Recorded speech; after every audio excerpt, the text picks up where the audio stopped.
Okay, ladies and gentlemen, ring check. Ring 1, are you ready? Ring 2, are you ready? Ring 2, are you ready? Ring 3. Ring 3, are you ready? Ring 4. Ring 5. Ring 6. Timekeepers.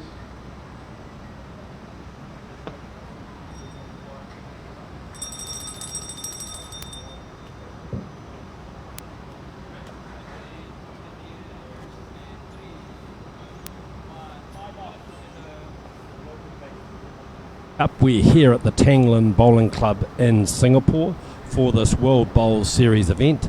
With me in commentary is Edmund Lim, who is he's many things. He's a co-commentator, he's the chairman of the organising group for the tournament, and what a magnificent job they've done, and he's current Singapore singles champion, but this week not playing, busy with organisation, and of course he's also very involved with coaching in Singapore. So I've started calling you the Singapore Army Knife, Edmund, because you have so many different working parts. Tell me for a starter how you're feeling about the tournament.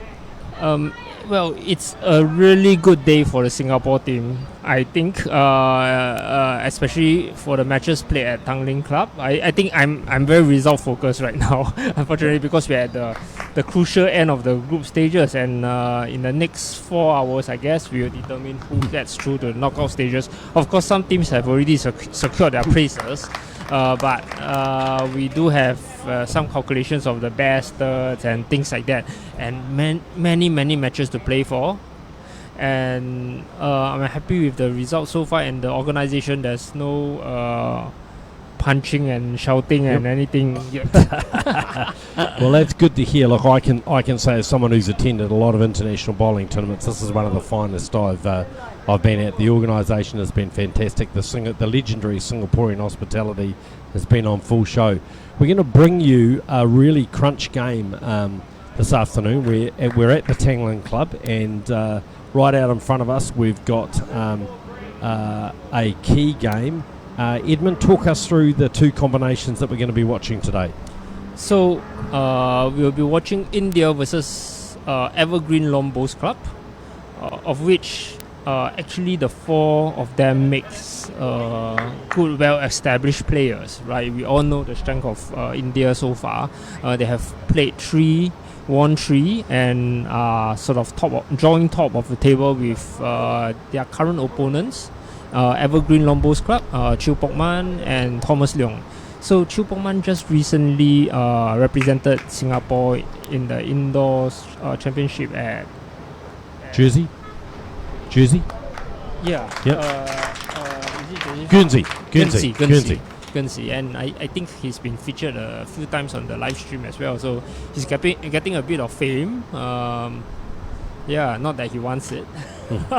But so the pair of them has done really well and won all their matches as well. So based on the seeding, whoever tops the group should likely get an easier draw. I'm not very sure if there's any easy draws nowadays, but they'll be wanting to establish themselves as top of the table.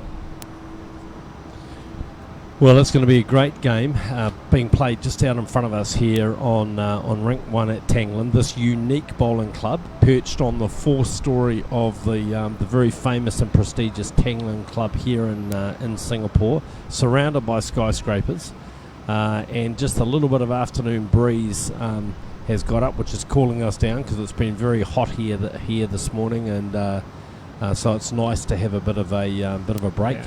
Yeah. As you can see, it's India holding shots here on this first end. They've got off to a good start, but I expect this game will be pretty even. I've watched a bit of these players in the past, and as Edmund said, they're all very experienced. And here we go, very good bowl coming in. Shot itself from Purtul Sonowal. Very good bowl. So ELBC will be playing with the blue stickers, and India will be playing with the red stickers. So based on what I'm saying, India is 1 shot up, the last drawn one, So don't be fooled. I think don't be fooled by the color of the bowls. Ah, that's right. Yeah. Sorry, I was fooled. So let's see how this goes. Just slipping past. So 1 to India. 3 more balls to play. Purcell, a very, I think was a member of the Indian team at the World Bowls. I think in Gold Coast last year.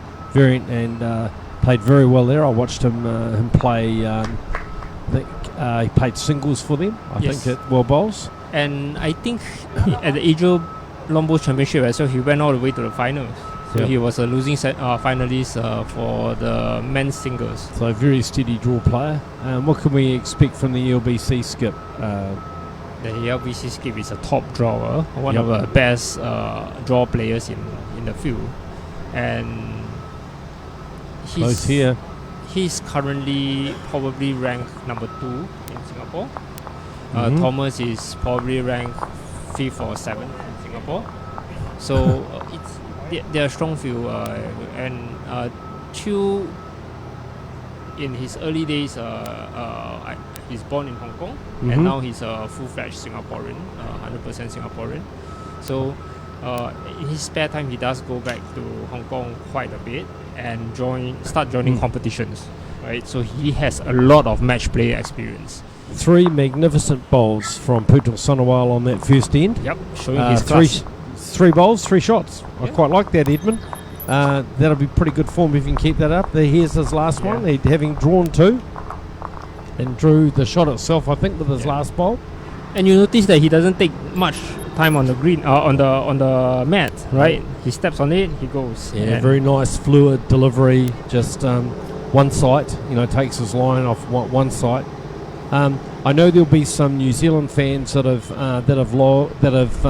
logged in to watch the bowl, so let me just give you an update on the New Zealand players. Pleased to confirm that the New Zealand men and open men and open women have both, I think, headlined and won their sections. Leanne Paulson and Robin Walker lost their first game to Noor Farah and her partner Noor Zamziza from Malaysia in their first game this morning, but they've won their next 2 games against Singaporean teams, and so they will win that section. They'll finish for the day, and they'll be playing here at Tangland tomorrow in the quarterfinals. Sheldon Baggery Howley and Keanu Darby, the New Zealand Open men's team, just played out here earlier. They won their game 21 shots to 8, and they will win. They'll be first, I think, Edmund, in that section. Yes. So they'll be playing at Kalang tomorrow at the Bowls Singapore National Centre. So they're finished for the day, and they'll be enjoying a bit of air-conditioned and no doubt a cold drink. Briar Atkinson and Olivia Manser are the New Zealand under-25 women's team, and they are playing at Kalang, and they have 2 games today. They've just won their first game today. They beat the India combination of Karina Patawari and Saista Sharma, who have been in pretty good form. They beat them 14-8. Olivia is now skipping that combination with Briar leading, and in their last game they will play Michaela Ng and Ga Lang of Singapore, and that game will be starting around about now at Kalang, and we'll keep you posted on that result. That's the second win for Briar and Olivia, and if they win this 3rd game, they should be assured of making the playoffs tomorrow. So some great bowls to be seen here. Plenty of interest, and obviously in this critical game, the winner of this game will win the section. Yes. So that's right. so there's a lot to play for. It's a seeded draw tomorrow in the quarterfinals. So you definitely want to win that section to give you the best chance of not striking another strong combination. Correct. We are planning to do the draw this evening after the final match ends at 6 p.m. So it will be interesting. We have invited the team managers to all witness the draw, and they are currently all eager to avoid the best of the best. Yeah, so for the New Zealand the New Zealand Open men's and women's pair, having won their section, they should be playing the fourth place getter in one of the sections. So we'll go through that this afternoon, and we'll get that draw up for tomorrow, both on the World Bowl Series site and also on the Bowls New Zealand Facebook site. So there we are. Putul Sunawal draws another shot. So far he's played 4 bowls in this game, and every time he's drawn a shot. So that's a pretty enviable record. So interestingly, I have the live table right in front of me. We'll get live updates from Kallang. Fantastic. I think for the girls group, it's still rather tight. Yes. Both the Singaporean teams still stand a chance to progress, and interestingly, could be in the expense of the New Zealanders. So they the really New have to win. Zealanders- They have to win this game. No, they have to avoid defeat. Yeah. They have to avoid defeat. Yeah. So, I think currently they are leading. But it's still early games. Early days. I think they only played one end so far, or they have not really started because it's still showing as a draw. And just while I'm on this, here's Putul again, and he's drawn another shot. So that's now 5 bowls, 5 shots.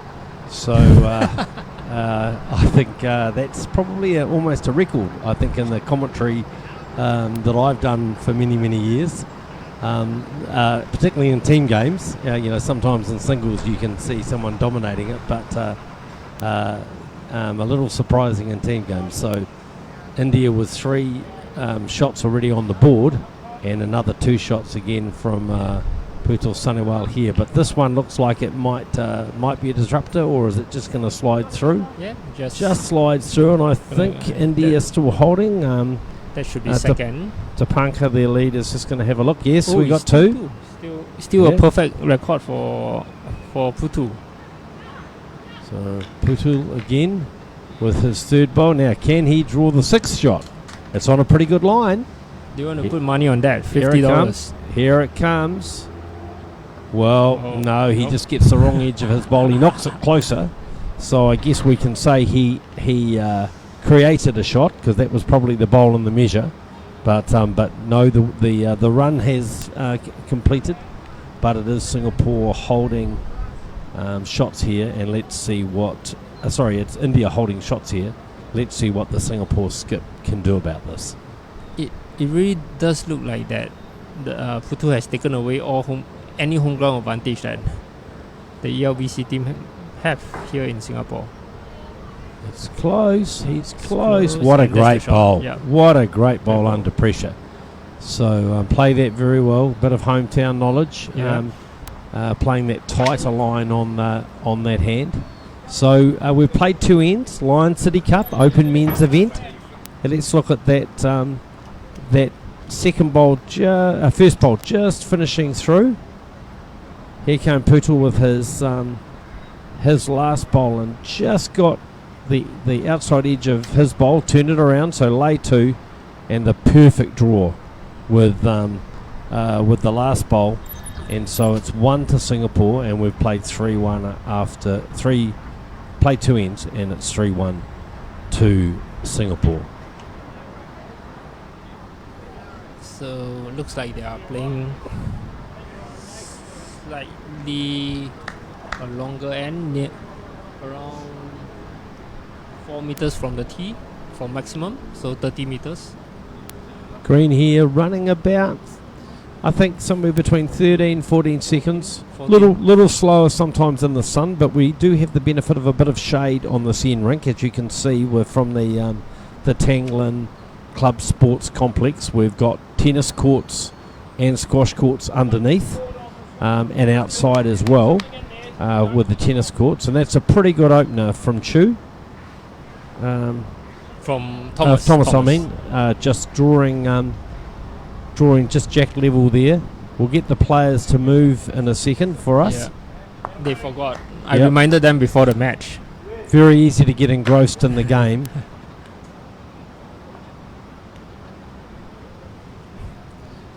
So I'll just get the skips to move so we can see the jack. And here's now Tapanka with his second bowl, just pulling up short. So, I'm sorry, that was Thomas. That was Thomas. So, Tapanka now with his second bowl on the forehand, gets an early clap from his skip, Putul, and that will be the shot. Just ran on a little bit. Oh no, Chu has indicated they have the shot. So Thomas playing the swing hand. Is it too swinging? Too just much? getting a little bit too wide there. So we have a saying in bowls in New Zealand that I've seen better heads on cabbages, and this would fit that category. After we've had some reasonably close bowls in the first couple of ends, this time maybe with just a slightly longer length, and the players playing into the breeze here, they've just struggled to find line and length. So as we can see, the bowls are pretty well spread out, plenty of room for both skips as they cross over Singapore holding one. And it'll be Chu to play first. Drew a very good bowl with his last bowl to win the last end. Left-hander, I like that. Barry Lester and I have a rule that you can't be a bowls commentator unless you play left-handed. So maybe Chu can join us as a commentator at some stage. I think he's slightly too soft-spoken for this. And here he is, right on cue. I guess he just draws a very good shot. Yeah, let his bowls do the talking, right? Absolutely. So that's one to the Singapore team from the Evergreen Lawn Bowls Club here in Singapore. A nice swing as well, right? Yep, Putul with his first bowl. Just looks like he's going to be slightly over. You feel that breeze in your face down on the mat, and think, look, I'm going to have to give it a little bit extra. But of course, the breeze is much higher. The rink itself is quite well protected by the solid walls and by the clubhouse. So so that takes a little bit of adjustment for the players, particularly when you're playing the longer lengths, where you feel like you've got to put a bit of extra in. So that'll be a bit of hometown knowledge that Chu will know. And again, coming very well here, just going to be a little bit heavy. Probably gutting the back. But he'll know that Putul's a pretty dangerous player, and that's a good cover bowl for them. Putul now with his second bowl. Looking much more decent. Yeah, much better line here and much better weight. It's coming. Is it going to get the shot? Is it going to get the shot? Oh. It just rests on the shot bowl. So it's Chu with one to ELBC. Great camera angle as well for that shot, right? Yep. Yeah, well done to the crew. They've been doing a great job for us over the last couple of days, and obviously we're going to bring you a lot more bowls over the coming days. Quarterfinals day tomorrow in the Lions City Cup pairs events, these 14 end games. On Thursday we'll start the sets tournament where the players will play 2 sets of 7 ends. With no tie break. With no tie break. During the group stages, no tie break. Okay, so that'll bring some real interesting tactics into play. I like it. And obviously with a big field, we need to move the games along pretty quickly. Yeah. Hour and 40 time limit on these matches. And it's pretty grueling for the ladies, right? We have seen some very grueling draws over at Kallang, which is a much warmer environment. Yep, we've had to make a little bit of a mercy mission, dropping off some food and some liquid refreshment for the New Zealand players in the last few hours, but they're all okay. And the Open women are finished for the day, and as I mentioned earlier, Briar Atkinson and Olivia Manser, Olivia skipping that team, playing their last critical game, as Edwin said earlier, a must-win for them if they are to get through to this next stage. So it was one on that end to Singapore. The Evergreens are now trailing 3-2 after 3 of the 14 ends, and it will be Thomas with the first bowl of this fourth end. Again, opting to play the clubhouse side of the rink.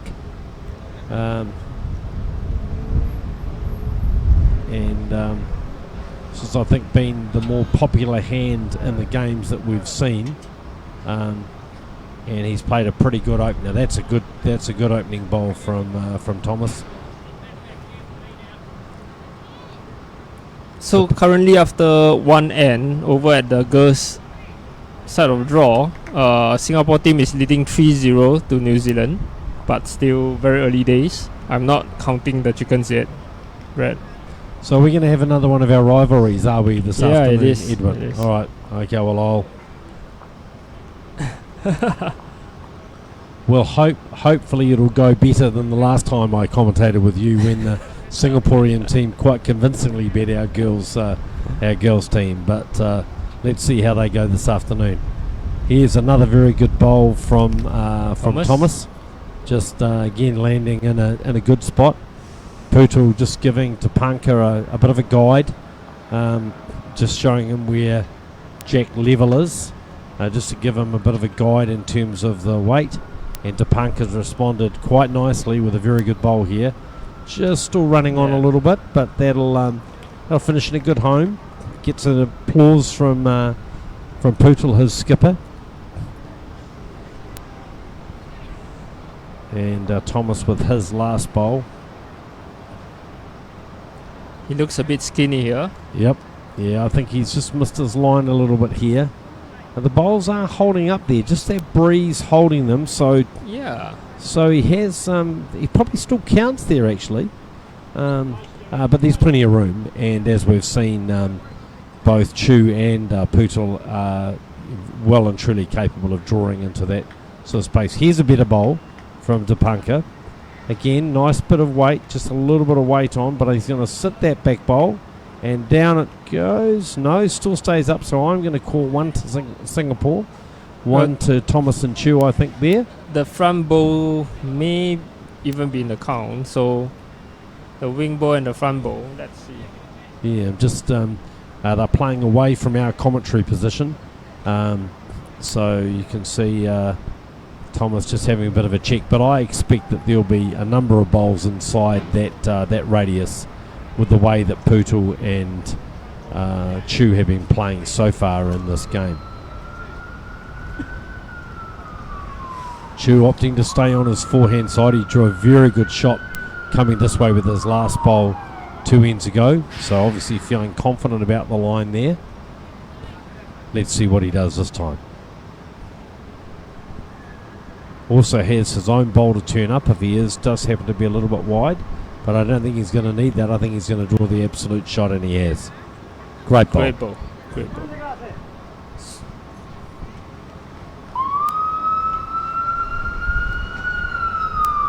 Putul, just such a nice, easy action. Very smooth delivery, and the bowl starts breaking now. Just going to be slightly over. Just again, in this direction, you've got the breeze behind you, and so you just see, we've seen in a number of the games, the players just tending to be slightly over, just getting a little bit more finish out of the bowls coming in this direction than the other way. So Chu now with the second bowl holds one.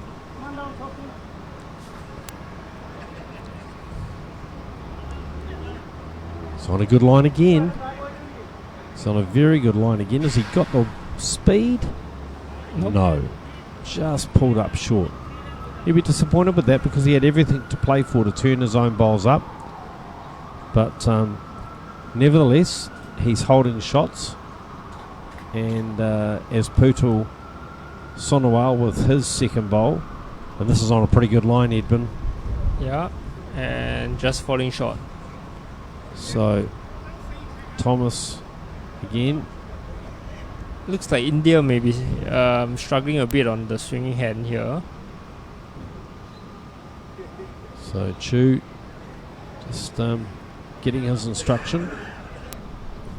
No need to change his hand. He's got 2 bowls in the running that he can play through. He can sit the shot bowl.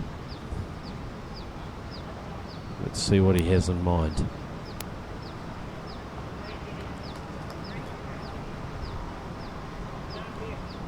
Yep, definitely looking to play with a little bit of weight to turn those bowls over. He's just going to get on that. Got to miss the front bowl. Yep, just didn't quite have the weight to really turn them up. Probably more a dead draw sort of weight.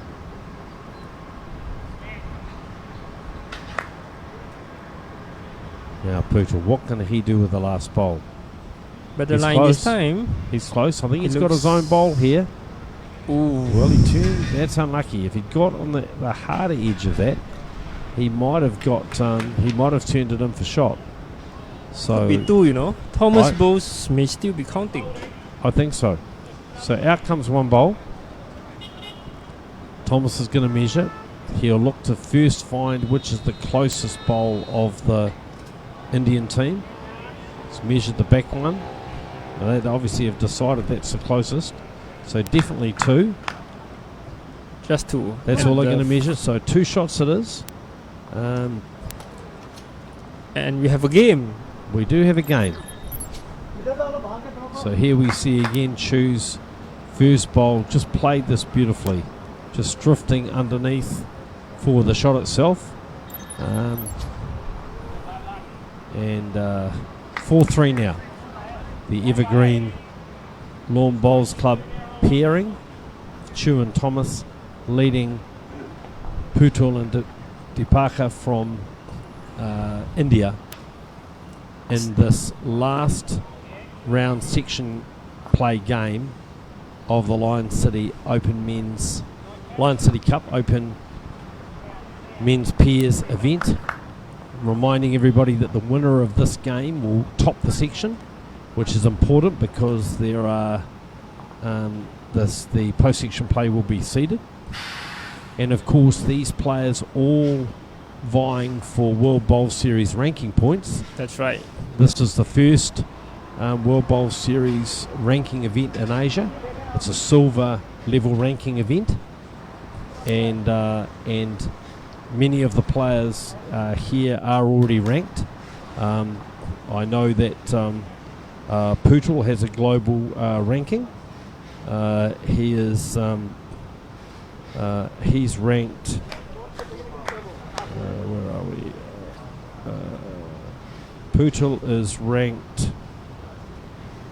219th in the world in the World Bowls Series rankings that were launched just recently in Australia, and so he'll be looking to add to those rankings with an eye to securing potentially commercial sponsorship, and certainly wanting to compete in other tournaments around the world with invitations likely to be determined by those player rankings. He will keep an eye out on the upcoming Commonwealth Games as well, right? Yes, absolutely. We're all hoping that that bowls will be included in the next Commonwealth Games, and we understand that decisions are being made at the moment about the venue with the host city, and which sports will be included in that. And certainly we're very hopeful that bowls will continue to be in the Commonwealth Games. Bowls was one of the foundation sports. It's been in the Commonwealth Games since 1930, when the then Empire Games were first played in Hamilton and Ontario in Canada, and the only time that bowls hasn't featured in the Commonwealth Games was in 1966 in Kingston, Jamaica. In those days they didn't have a bowling green in Jamaica, but they do now. So here we have a very good start from Thomas, with Singapore holding 3 shots. Dipaka just getting on the outside edge of Thomas's closest bowl. Turns it in but doesn't change the count. May have reduced it to 2. But at this stage it's Thomas with the early advantage at lead, just setting those heads up. You can see his bowl coming in here. Beautifully played. So a little free advertisement for Evergreen Lombos Club. Evergreen Lombos Club is one of the premier Lombos club in Singapore. One of the biggest one with the most members.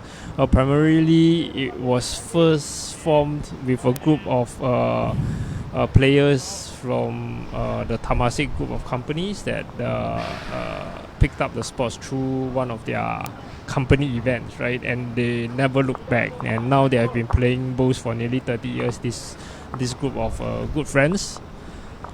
So we're seeing Poodle on the drive here.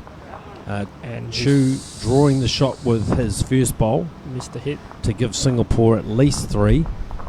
Swing and a miss from Putul Sonawal. And so Singapore holding 3. The Evergreen Lawn Bowls Club, Chu and Thomas. And I imagine Chu will just try and draw this again. India do not have a back bowl. So it's check or nothing. And so, and just to prove me entirely wrong as the commentator, he puts a back bowl in. Good bowl there, just as cover. This time Poodle's on the draw. He's had the drive, got that out of his system and decided, look, I need to get a close bowl here. The way he's been drawing in this game, that's understandable, and he's played a very good bowl. Just going to slide in there. He's cut it down to 2. Yep, it's third shot. And Chu now with his last bowl. Can he emulate his first bowl and draw another shot? Getting into a nice rhythm in this game. And again, he's pretty close here. I'm not sure he's quite going to have the speed to get up. Speed was right, probably just a little narrow. So it's 2-2 the Singaporean pair as Putul plays his last bowl on this 5th end. Breaking now, but he won't reach the head with that one. Swinging across as well. Narrow and short, and 2 it is to Singapore, and they now push out to a tidy 6-3 lead. Played 5 ends in this Lion City Cup Open men's event. And here we see Chu's first bowl just coming down there, playing that tight line, landing on Thomas's bowls. Putul close with his second bowl, drove with his first, close with his second, but just not able to change the count. For those keen eye observers, you'll see a team playing in yellow on the rink next door, and that yellow team is James Richardson and Casey Mee from the Singapore Cricket Club. And some keen rugby fans may remember Casey Mee as a player in the Highlanders team based in Dunedin in New Zealand in the late 1990s. He works for Standard Chartered Bank now up here in Singapore, and still very keen on his rugby. But a number of these players, I understand, Edwin, got involved with bowls during COVID. Correct. There's no contact sports during COVID time, so long bowls in Singapore, as overall in terms of playing population, really got a boost during the COVID times. Although it's very difficult time, but we did see the positive side of it. Our bowling population probably grew around 50 to 60% during that period. Wow. So and a lot of those players have stayed playing? Yes. So around probably 50-60% of my national squad players right now came from that. That's great. That COVID period. There weren't many benefits that COVID had, but that was obviously one of them. So you will have seen there a very good first bowl from Thomas, but actually with his second bowl trying to obviously get a bowl position behind, he managed to dislodge his own shot bowl. So that's opened things up a bit for Deepaka, and he's going to sit on that nearest bowl. Still one, I think, to Singapore, but Thomas would be disappointed. I love his orange bandana. It reminds me a lot of the great Noel Kennedy, the Hong Kong player who was always in a bandana. playing on the World Bowls Tour and in different events around the world. So wide and heavy that time from Thomas. Yep. So what can D. Parker do with his last bowl here? He's Oh. skinny. He's skinny. So again, not one of our better ends from the leads. And wide open for our two skips, Chu and Putul, to do their thing. So that was the bowl from Thomas, where he just dislodged his bowl, maybe a little unluckily, just trying to obviously get past and just got on the wrong edge of it. Anyway, that is behind us. It'll be Chu to play his first bowl. He's been playing most of his bowls on the forehand in this direction, but now swapping over to the backhand just for those two short bowls, obviously feeling like they're in his green line.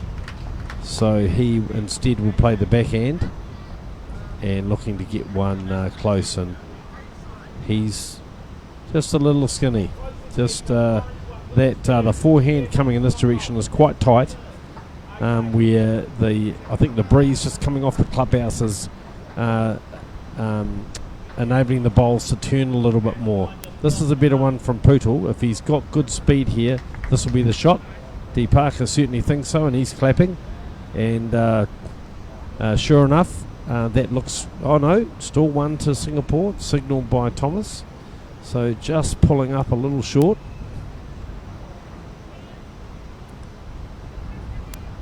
So Chu with his second bowl. Coming down, better line this time. Taking a little bit more green. Thomas giving his skip some polite applause. And as we see the bowl just pulling up short, so a little tricky there for Putul now. He'll need to just try and slip underneath those bowls, I think, if he's going to count. It's on a pretty good line. He's going to get his own bowl, and that's enough for shot. So definitely one to India. Little surprised that Chu changed his hand here. I know that the two bowls of D. Parker's were possibly in the way, but he'd been playing that hand well, going in this direction and playing that tighter line for drawing underneath the jack. But anyway, that was his call. So now he's gone a bit wider, and I don't think that one will come back. Yeah, that would be his loosest bowl of the game so far. And so it's definitely India holding. Putul now changing his hand. D. Parker saying, look, we've got other bowls on this side of the head. See if he can come down and just either touch those bowls or draw past. He's going to draw past. I think that'll be another shot. And we might see a bit of a turnaround here. I think this could possibly be back to... yep, 3 it is. So 3 drawn shots from Putul Sonowal. He gets away from D. Parker his lead. 6-6 after 6 ends. All tied up at 6-all. So couldn't be closer. All the 6s. I think that's supposed to be bad luck in some cultures. Yeah. But not in bowls. So D. Parker opting for a slightly longer end. Jack finishing just in front of our commentary position here at the magnificent Tangland Club. And just want to acknowledge many of the sponsors that have helped with this event. Obviously, we've had the great support of the Singapore government through Sport Singapore, the Tote Board for their partnership, Tangland as a venue sponsor, and other sponsors, Poca, VDL, Desert Empire, Lexan Electronics. We've been very well looked after, and it's very appreciated. And there's D. Parker with a very good opening bowl. Drew a toucher, and as Thomas just slips past, so definitely a much tighter end this time. D. Parker again out on this backhand side under the shadow of the Tangland Club, and again he's going to be pretty handy, just pulling up a little bit short. As I say, in this direction you are playing a little bit into the breeze. And so players just having to give the bowl a little bit extra. in this direction, and it'll be Thomas with his second bowl, changing his hand this time onto the side where you're getting a little bit more draw. You can see that bowl turned a lot. Just finishes at the back of the head, and not a bad home there. And Dee Parker also changing his hand, having dropped that bowl short, and obviously the skips feel that bowl's in the line. Bowl starting to release now, and back it comes. And again, that finishes in a pretty good position, matching those two evergreen bowls at the back. So what have we got from Thomas? He's just looking to see if he can sit that bowl, but instead he gets his second shot. Again, just a little heavy with that bowl, and while it's still only one down, the effect of that bowl means that this great first bowl from Dee Parker there's now a fair bit of room between that and the second evergreen shot bowl, and I would be very surprised if we don't see Pootle draw some significant shots here with that sort of room to do it. And I've given him the commentator's curse as he drops short. He's a couple of metres short there. Chu swapping onto the backhand side.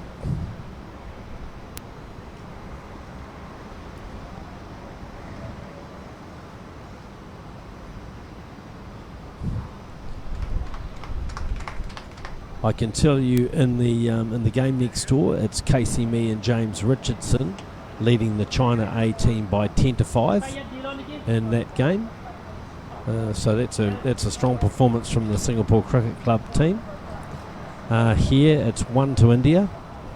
That first bowl of Dee Parker Sharma, and here's a good bowl coming in from Pootle Sonowal. Just going to slip by. That'll be third shot. So still 1 India. 6 all on the board.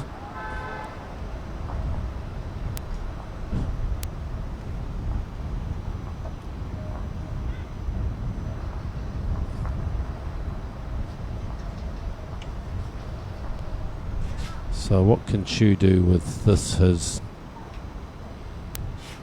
third bowl?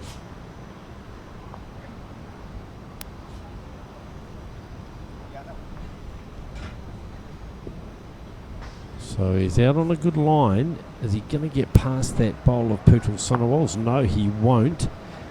He's turned it up. I don't think he's turned it far enough to be shot.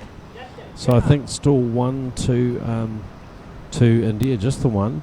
And Pootle swapping over on the backhand, staying away from the short bowls on the other side, and just looking to see if he can slip underneath that short bowl of Dee Parker's. He's played it pretty well. Will it stop? No, it's just going to run through. So still the 1 to India, I think. And Chu now swapping over to the forehand side as well. So obviously deciding that he's seen a line in there. And he's running for the shot bowl. Just misses. So 1 to India.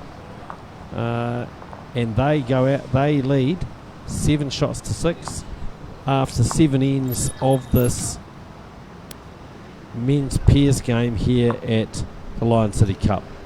So you see that first bowl from Dee Parker Sharma stayed there the whole way through this end. Leeds are always very happy when they manage to draw a shot with the first bowl and it stays there the whole time. So he'll be very pleased with that. And I'm just going to ask Edmund to give us a score update from Kallang. So let's start with the girls. At Kallang right now, the girls, India is playing Malaysia. India is surprisingly leading 6-3. But they have both qualified, I think.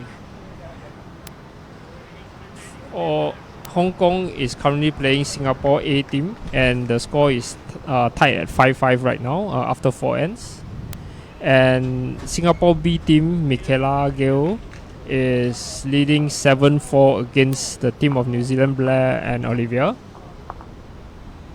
after 4 ends. So, still early days. some good games over there.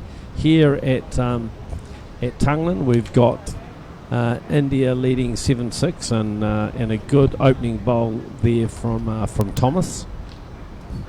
As shot for Singapore.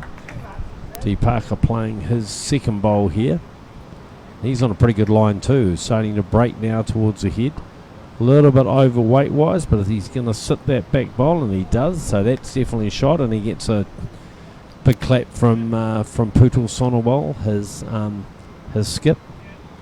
And the game next door, China A have just scored 3, so they now trail Casey Mee and James Richardson from the Singapore Cricket Club by 10 shots to 8. And in the game next to that, the Tanglen Club leading Japan by 6 shots to 2 after 6 ends in that game. For the ladies side, also playing at Tanglen Club, TC is now 0-7 down to China A team. Japan is leading SEC 4-3 after 6 ends, and Philippines trailing by 1 shot 6-7 to the team from Hong Kong. And the team from Hong Kong, Helen and Emmy has won all their matches, right? And has comfortably progressed. Yep, they've been playing in fine form.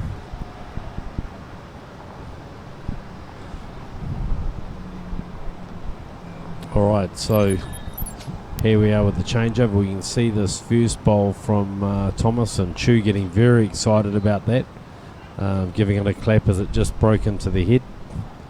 And then we see De Parker with his second bowl just coming down and just sitting on that bowl of Thomas's for the shot. Putul now with his first bowl of this 8th end. It's Thomas holding 1 for Singapore, his last bowl, and Putul just missing his line slightly there, both line and speed lacking.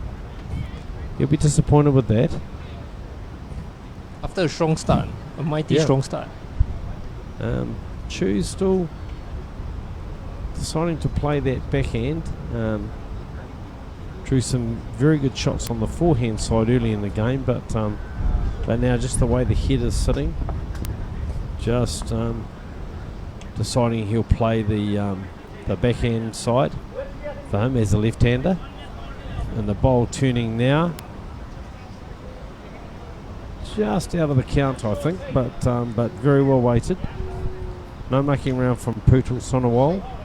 He delivers his bowl, and just getting caught a little bit wide there and a bit heavy.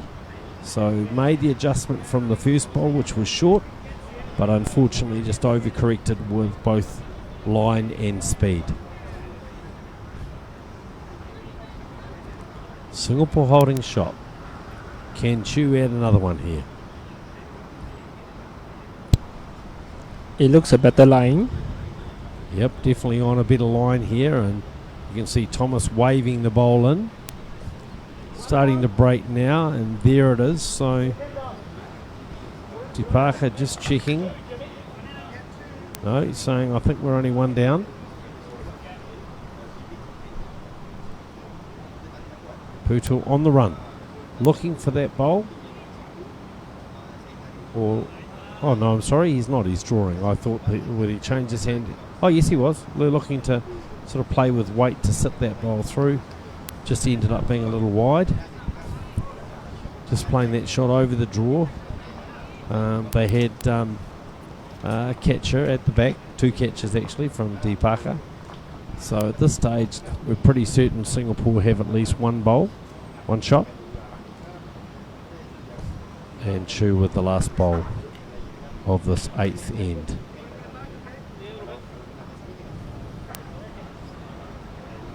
Can he add the bonus?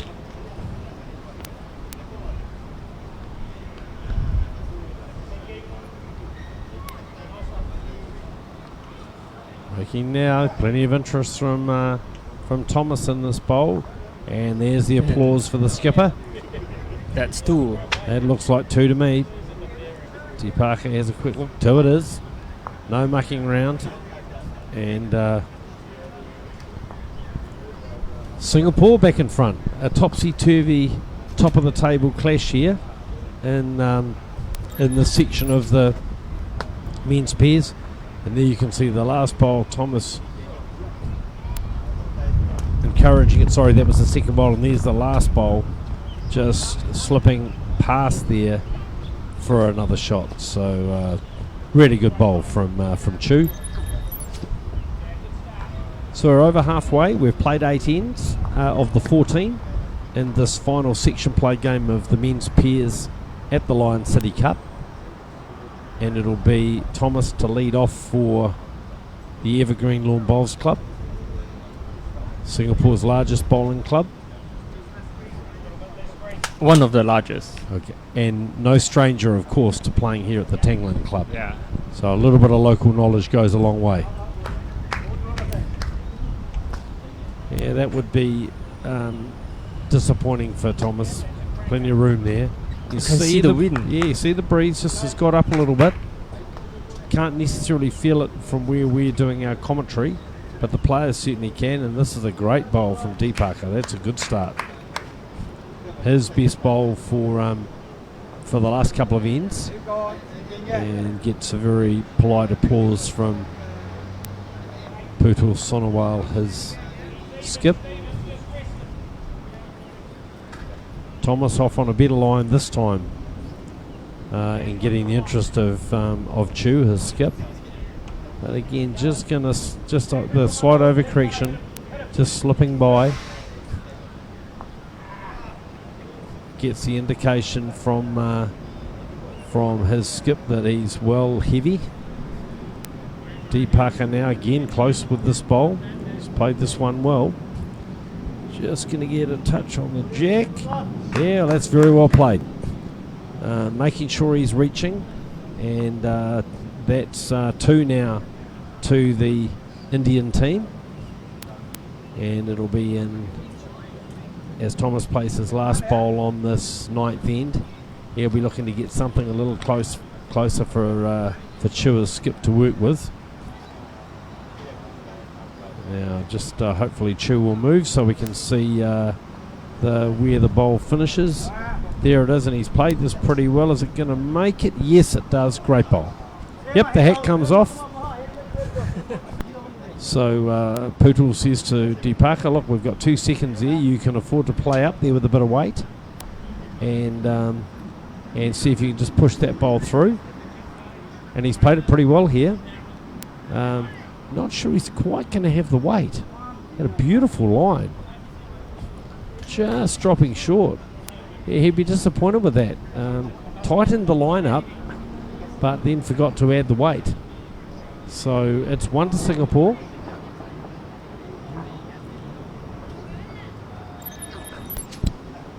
Here we see that second bowl from Deepaka, just getting a nice touch on the jack and trailing it back to his first bowl for 2. Now what can Chu do? He's holding the shot. He's played this forehand side pretty well coming down this way. He seems to have found a good line as the left-hander into the head. And again, he's on a pretty good line here, Edwin. And a toucher. So Edmund, what do you think? What do you think, Edmund? We got is that just 1 to Singapore? Yeah, I think it's just 1 to Singapore. In fact, from where we are sitting, it looks pretty obvious that it's just 1 to Singapore. And great bowl. somehow Putul managed to find the right ball to hit. Wow, that was class, wasn't it? Just that sit and stay shot, and he played it beautifully. Set the second shot out, and stayed for shot. So it's 1 to India. And the back well covered as well. Yep.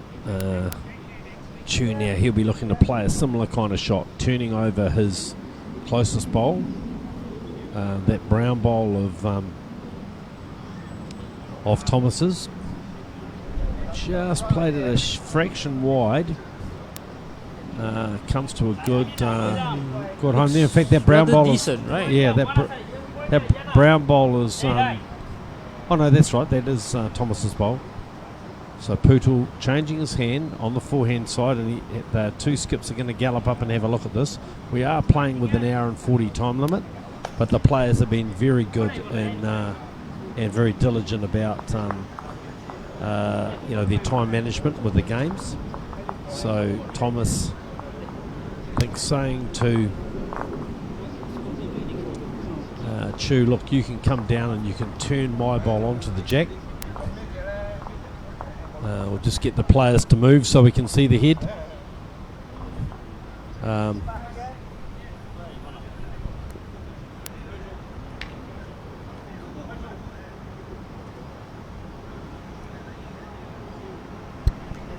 So players kindly obliging us just so we can see the head here. And It's all for you guys watching at home and anywhere at work. So I can think of a few of my mates in New Zealand who are probably taking the opportunity on a cold winter's day to be watching some world-class bowls.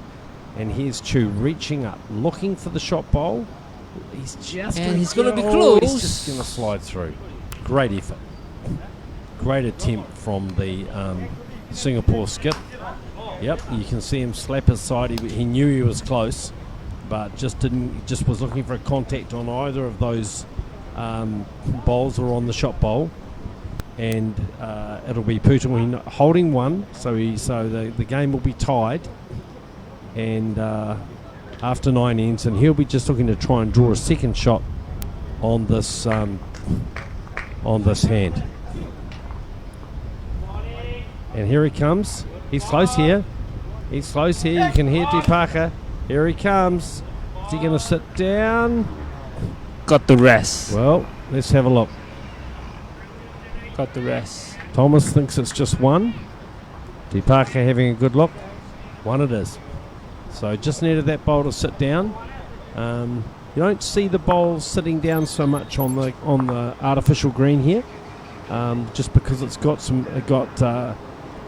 not a weave like some of the artificial greens we see in Australia and New Zealand. It's actually got a tread. So with the tread, the bowls tend to stay up a little more. Well, certainly that's what we've noticed. In the game next door, Singapore Cricket Club have just scored on the last couple of ends, and they now lead China A by 13 shots to 8. And in the other men's game, it's the Tanglan Club. They are leading Japan by 7 shots to 5 after 8 ends. Meanwhile, back here at the top of the table clash, that was Pootle Sonowal's bowl with on the last end, attempting to draw a second shot. It's 8 apiece. 8 all. We've played 9 ends, and we're going to have a slight change in length here. Deepaka opting for a shorter end, and let's see how the players adapt to this. Played a couple of shorter ends earlier in the game, so let's see what they do this time. Tends to not be quite as wide on this artificial surface on the short ends. And there's Deepaka, good first bowl, makes contact with the jack, and he'll be pleased with that start.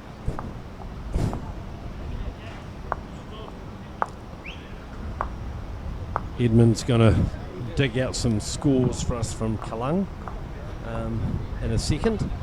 So while he's doing that, we'll watch Thomas play his first bowl of this 10th end. 8 apiece. Top of the table clash. Open men's event here at the Lions City Cup at the Tanglan Club in Singapore. Magnificent setting. Edmund, what have you got for us? So things have turned a bit over at Kalang. India is still leading the Malaysian team 9-6. This is the girls' discipline, right? Hong Kong is now leading Singapore A 7-5. So Yes. if the score stands as it is, the Singapore team is out. Singapore B team is now trailing the New Zealanders 7-10 after 6 ends. That's quite a turnaround. So, as it stands now, both my Singapore teams are out. So, I'll be hoping that at least one of them gets through. Well, there's a great bowl from Thomas, and you wouldn't believe he could get through that gap without a significant move of the jack. He did get a touch. It is a toucher, but didn't move the jack, and it's still India holding at least one shot here from Deepaka with his first bowl, and Deepaka just slipping by now. Gets an acknowledgement from Pootle Sonowal, his skip, because we know that Chu likes to play that reaching weight. So does Thomas, and so that's a good position bowl. And again, Thomas down on a good line here, just a little wider this time. He will make contact with the second Indian bowl, but it's India holding one on this 10th end as we see the changeover, and Pootle Sonowal strides to the mat. He's played this hand, this forehand side down here pretty well on the shorter ends early in the game. So let's see if we again see him rediscover some of that really good form that we've seen. He's on a pretty good line, maybe a little quick. Is he going to get a sit? No, he just gets the outside edge, so just a little bit over. Finishing in a good home. Chu will play the forehand side. He's tended to prefer this when he's been able to get onto that hand in this game. So I've just gone to the storeroom and got some sponsored drinks for Brad from Pokka. First drip vanilla cafe latte in a bottle. Very fancy. I don't get those sort of drinks when I'm commentating in New Zealand. I might come back to Singapore a bit more. Yeah, and it's Edmund. lower in sugar, healthier choice. You've got everything in this package. Well, there you are. That's what I've needed all my life. And just right on cue, Pootle Sonowal draws the shot itself with his bowl. Just slightly moves the jack, but I think that's now two to the Indian team. I'm going to have a sip of the sponsor's product in just a minute, and I'll be able to tell you all how fine it is. That we've been very well looked after here with both food and refreshments. It's hellishly hot and humid, so you do need to keep well hydrated. Here's a great ball from Chu. Does he get the ball? No, he slides through. So I'm calling India holding 2 here. Deepaka just having a good look. Just saying, you just try and draw just slightly short. Just see if you can just draw slightly short and just get in his way, knowing that Chu again will be reaching down for that jack. So Pootle with his third and last bowl on this 10th end, and he's played it pretty well. That's almost exactly where Deepaka asked him to play the shot. So that's showing a lot of accuracy there. And Chu suddenly looks at a head where he's probably 3 down, being close with his first 2 bowls, just trying to come down and reach those Indian shot bowls. And I think he may have to change his hand here, Edmund.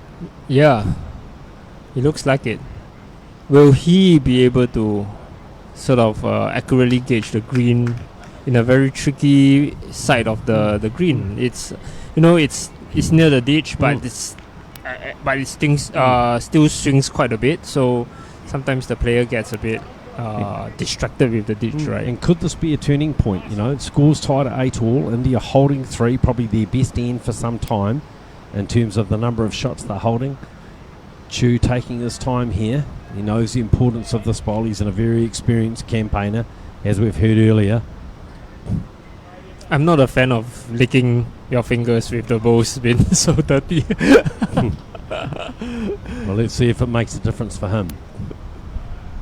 I think is he a little wide here? He's gone a bit wide. Yeah, I think he's gone wide. He'll be disappointed with that. Obviously just trying to play to sit one of those bowls, and he's ended up getting daylight.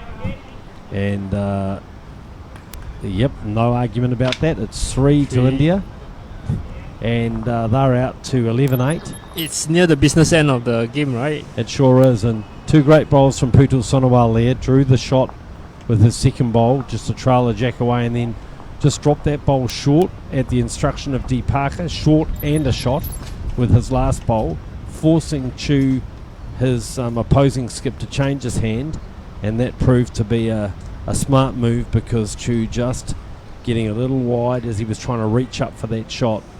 And I think definitely a pretty key advantage for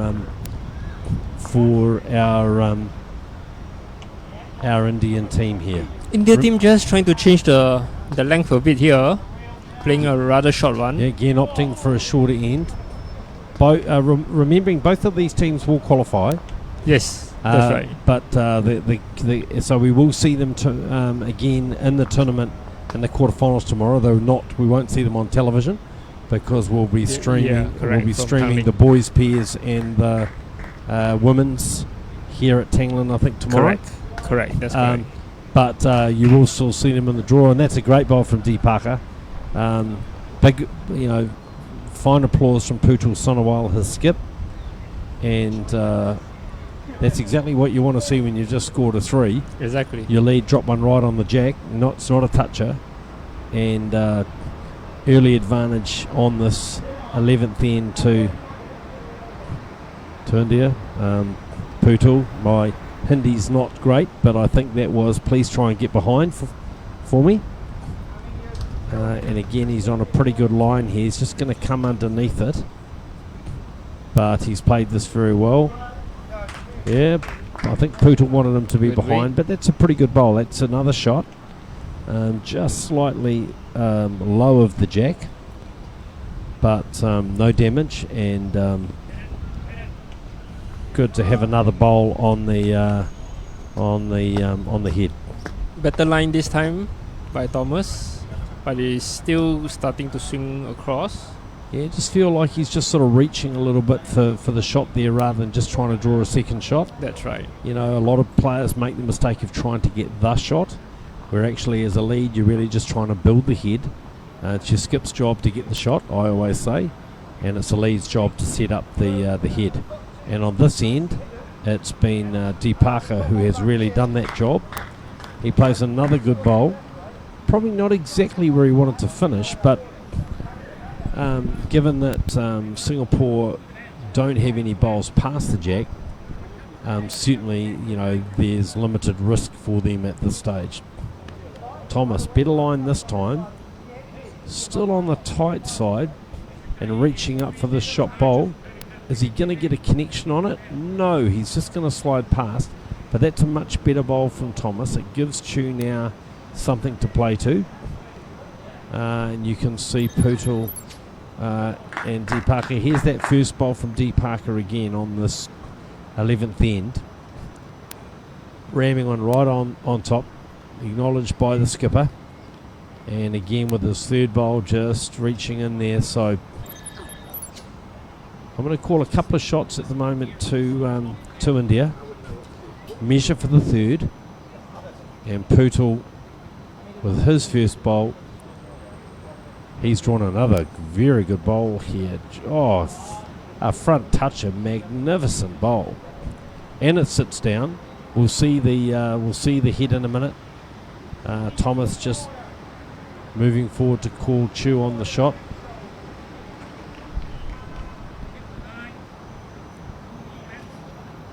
So Chu, what can he do here? He's got to really, at this stage of the game, look to see if he can get some movement on these bowls. Trails by 3 on the board, and Dee Parker just comes up to chalk the bowl.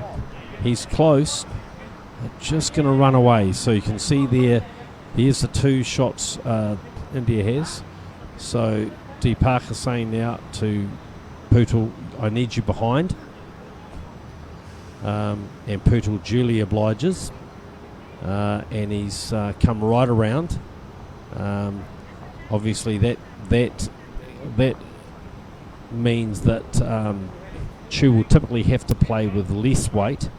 Having said that, he's at least 3 down here, and so he needs to get some contact on those front bowls to try and reduce at the very least for Singapore. Here he goes.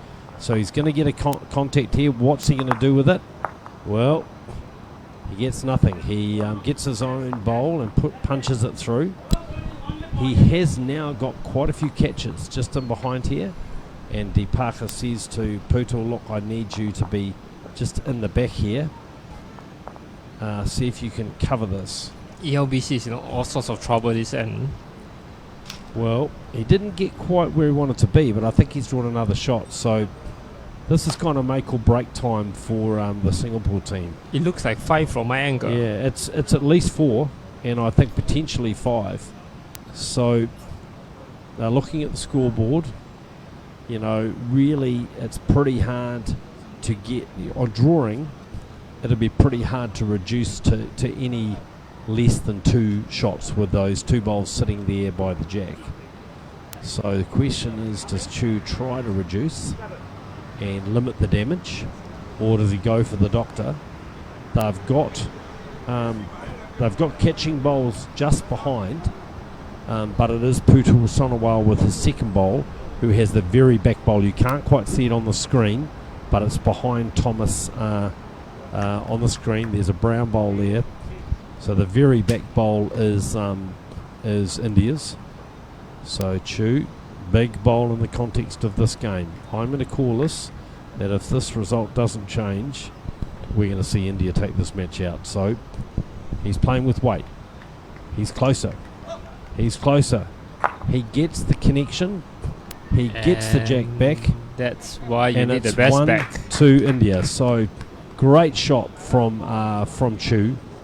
Really that was game over if he'd missed there. Exactly. But again, the benefit, as you said, Edmund, of a good back bowl from Putul, and that gets India the shot, and they go out to a 12-8 lead.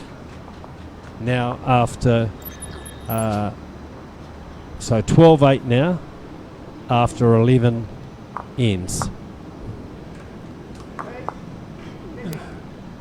And so 3 ends to go. So it's a handy margin, but with the way this game has gone, these players are capable of playing the sort of shots that can get big numbers. Edmund, why don't you give us a score update of the other games while I just quickly go and have a look at some of the other games All here. Right. So at Kallang, Malaysia is slowly creeping back at India. The score is 9-8 in favor of India. Hong Kong is slowly pulling away with a 6 points lead, 11-5 against Singapore A. And Singapore B is trailing New Zealand 7-11, 4 shots difference after 9 ends. So still lots to play for, but things are not looking well for my team. I just saw a score update. Now Malaysia is in the lead against India, so still cementing that that Malaysian pair of girls are indeed the pair to beat.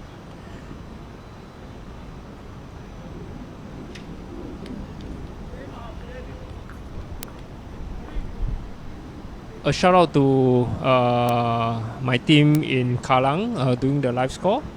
So all this is possible with their help, running around, looking at the scoreboards, really testing their eyesight.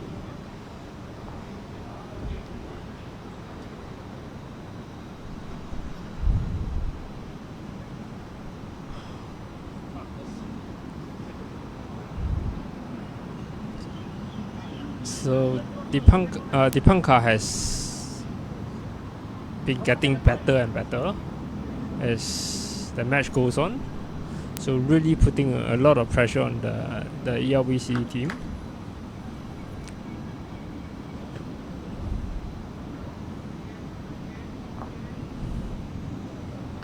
Bit of commentator's curse there. He's not found his line.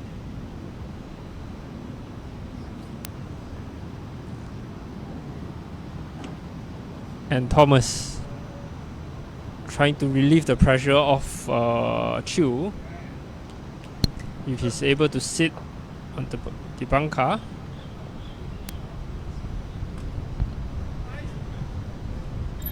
Advantage to India.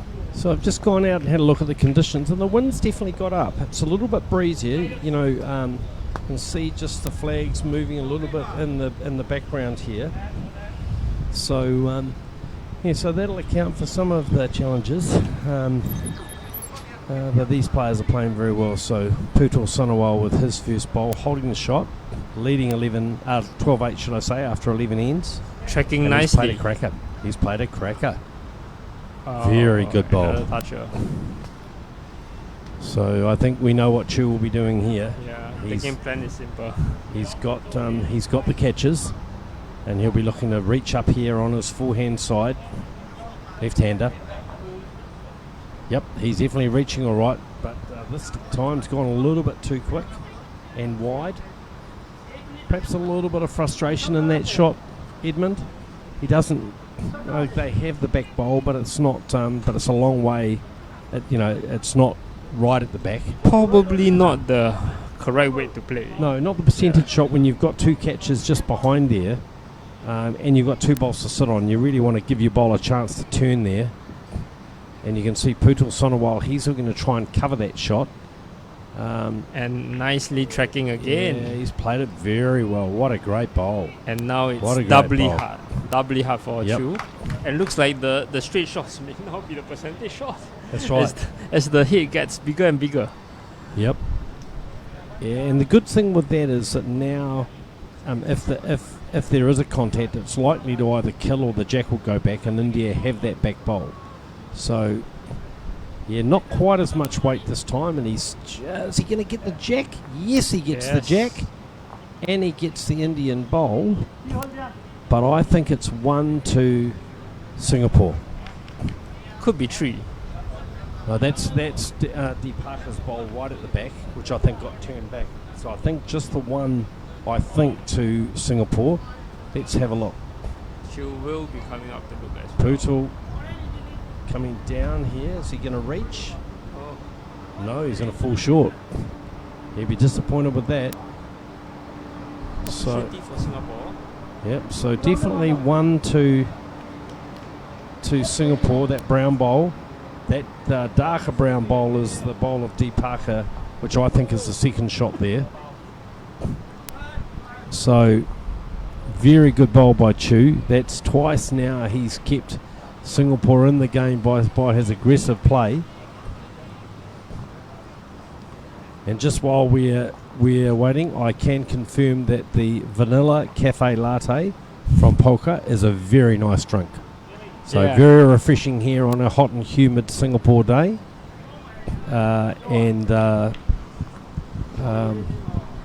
Yeah, so thank you to Polka, our sponsors. A Japanese style vanilla cafe latte. So just what we need here in the commentary position. So Chu played a brilliant bowl with his second bowl to get the shot for Singapore, and now he's got the opportunity of drawing another shot to keep them in the game. Looks a bit heavy. Yeah, just sliding by. Obviously didn't want to be short, so it's just the one. So 1 to Singapore. And within touching distance, right? Yep, so 12-9, nothing, still a real game of it. Here's Putul Sonowal's first bowl, drawing the absolute shot. We thought that was pretty good until he played his second bowl, and he drew it right on the jack. Now I thought for all money that the jack was likely to go directly back, but no, it was, if we see the Chu's bowl, just caught the edge of the jack, turned the India bowl back. Otherwise, if he got the inside edge of that bowl, Yep. it might have well been 2 or 3 to Singapore, but he didn't. And so we've played 12 ends. We've got 2 to go. 12-9, top of the table clash, Lion City Cup Open Pairs men's event. The winner of this game will go in as the top seed from this section into the quarterfinals. And that's we've got 3 sections in the men's pairs. Yes. So we'll have to do some cunning work with differential and points to see who's seeded 1, 2, and 3. And there's also the deciding factor on who will qualify as the 2 best thirds that will join the quarterfinals. So there's a bit for the tournament committee to work through. So I'll be joining Edmund and the rest of the committee after the play today as we just work our way through those calculations. Thomas draws a good shot with his first bowl as D. Parker just goes past with his first bowl, gets a clap from his skip. Obviously happy to have that position. And Thomas again, he's on a good line here. Chu not quite certain about the weight, but he's actually played this bowl pretty well. That's 2 very good bowls from Thomas. So if Singapore are going to get back into this game and win it, it's going to take some really good bowls, and that's exactly the way they needed to start. And D. Parker now, Putul Sonowal has already started clapping, so he obviously feels that pretty confident it's going to be close. Great ball. And I'm going to call that's 1 to India. And you see the signal from Putul Sonowal, the Indian skip. He'll be wanting to add to his World Bowl Series rankings. He's in the 200s at the moment, so he'll see this tournament as an opportunity to break into the Top 100? The top 100, potentially. Obviously ranking points for this ends tournament, and then further ranking points for the sets tournament later in the tournament. And D. Parker now with his last bowl.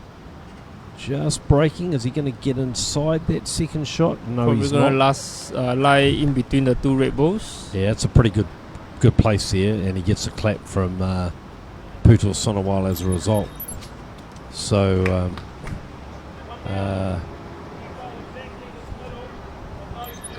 good play by the Indian team. They've certainly just been a little bit more consistent on the draw in this game.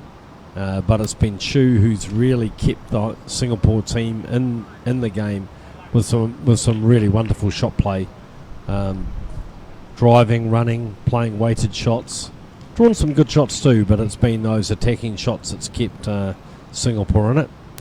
What can he do on the second last end? He trails by 3 on the board. He trails by 1 on the head. Let's have a look. 3 ends to go. So we've played 12, so this is the 13th. This looks end. tracking.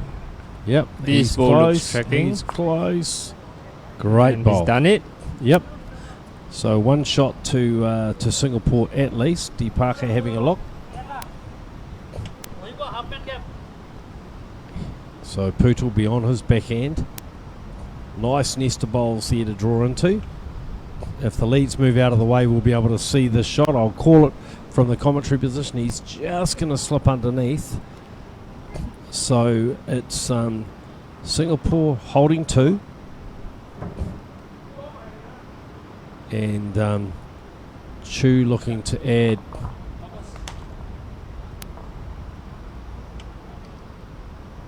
So here we go. Chu with his second bowl played a cracker with his first just to sit that Indian shot through. Needs a bit of swing here, and it's Swing. going to do it.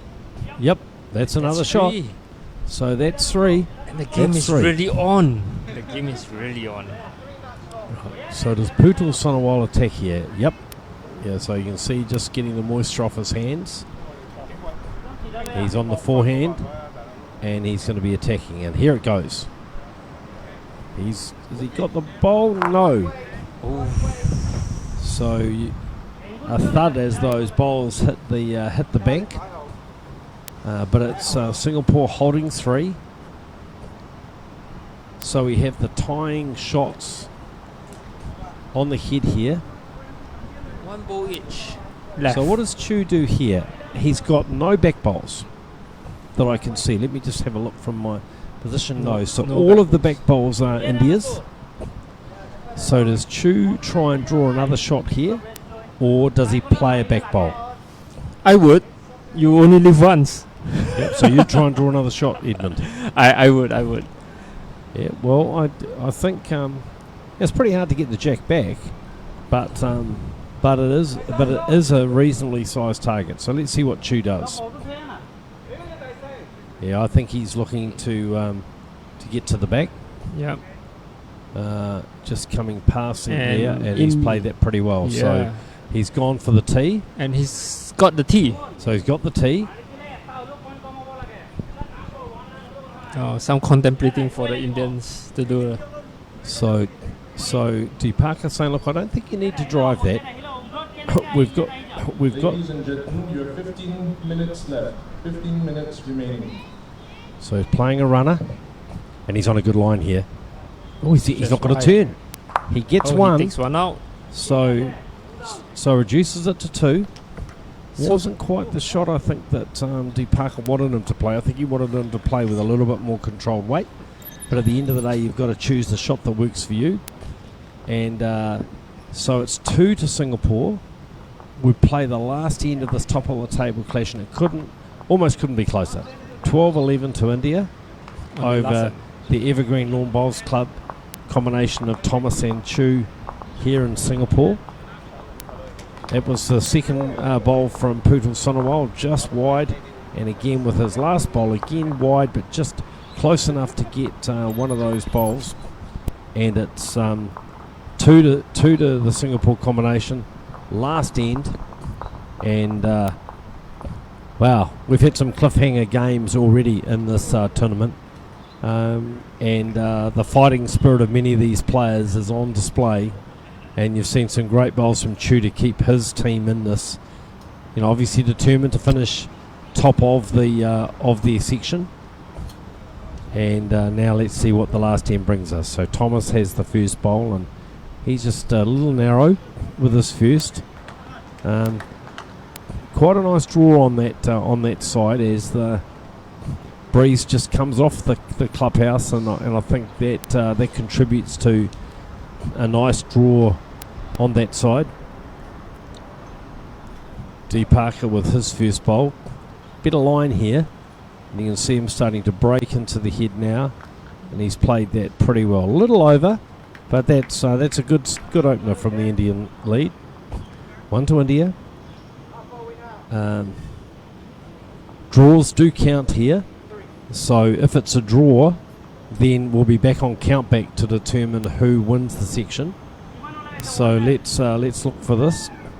Thomas again, I'm venturing just on the narrow side on that hand. Better weight this time, which will hold him up, but he's actually ended up short. And so plenty of room there.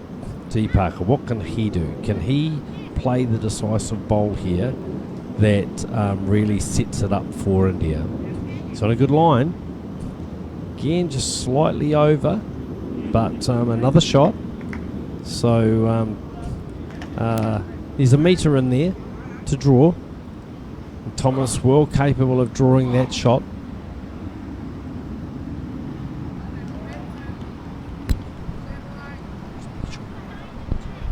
So here's Thomas with his third bowl, and this is a much better bowl. Much better bowl. Just going to slide by, but that is the shot. So Putul just giving Deepaka a guide. Nothing wrong with his line. Again, he's out on a pretty good line here. What's the weight looking like? Definitely better than the first couple of bowls, is it? Just breaking now. And that shot. Well played. Good ball from Deepaka Sharma. Very, very well played. Edmund, just while we cross over, what have you got for us from Kallang? Yeah, you can see that I'm a bit grumpy right now because the New Zealanders are really giving it to my Singaporean girls. Now they are leading 16-8, and with 2 ends to go, that essentially meant that Singapore B team has not qualified, and the New Zealanders are through.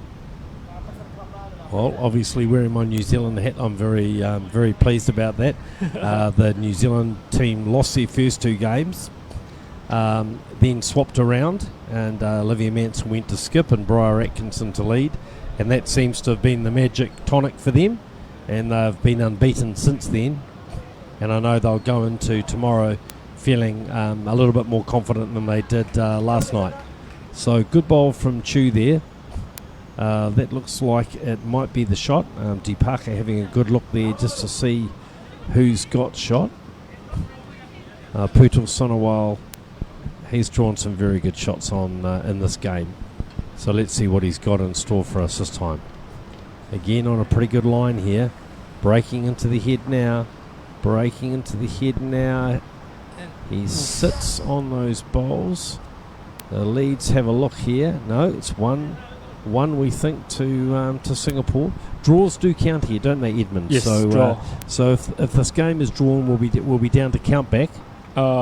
Short difference. Yeah, shot difference, just to see who in the other games. It's the last end between Singapore Cricket Club and China A, and the Cricket Club are leading that game. Casey Mee and James Richardson by 16 to 11, and the Tangling Club are 13-8 up in front of Japan, playing the second last end of that game.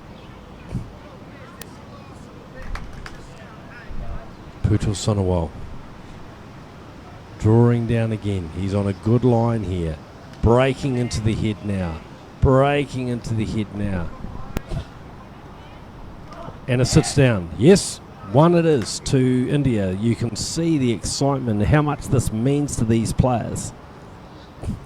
So Chu just doing the finger measure, just trying to get a sense of who's got the shot here.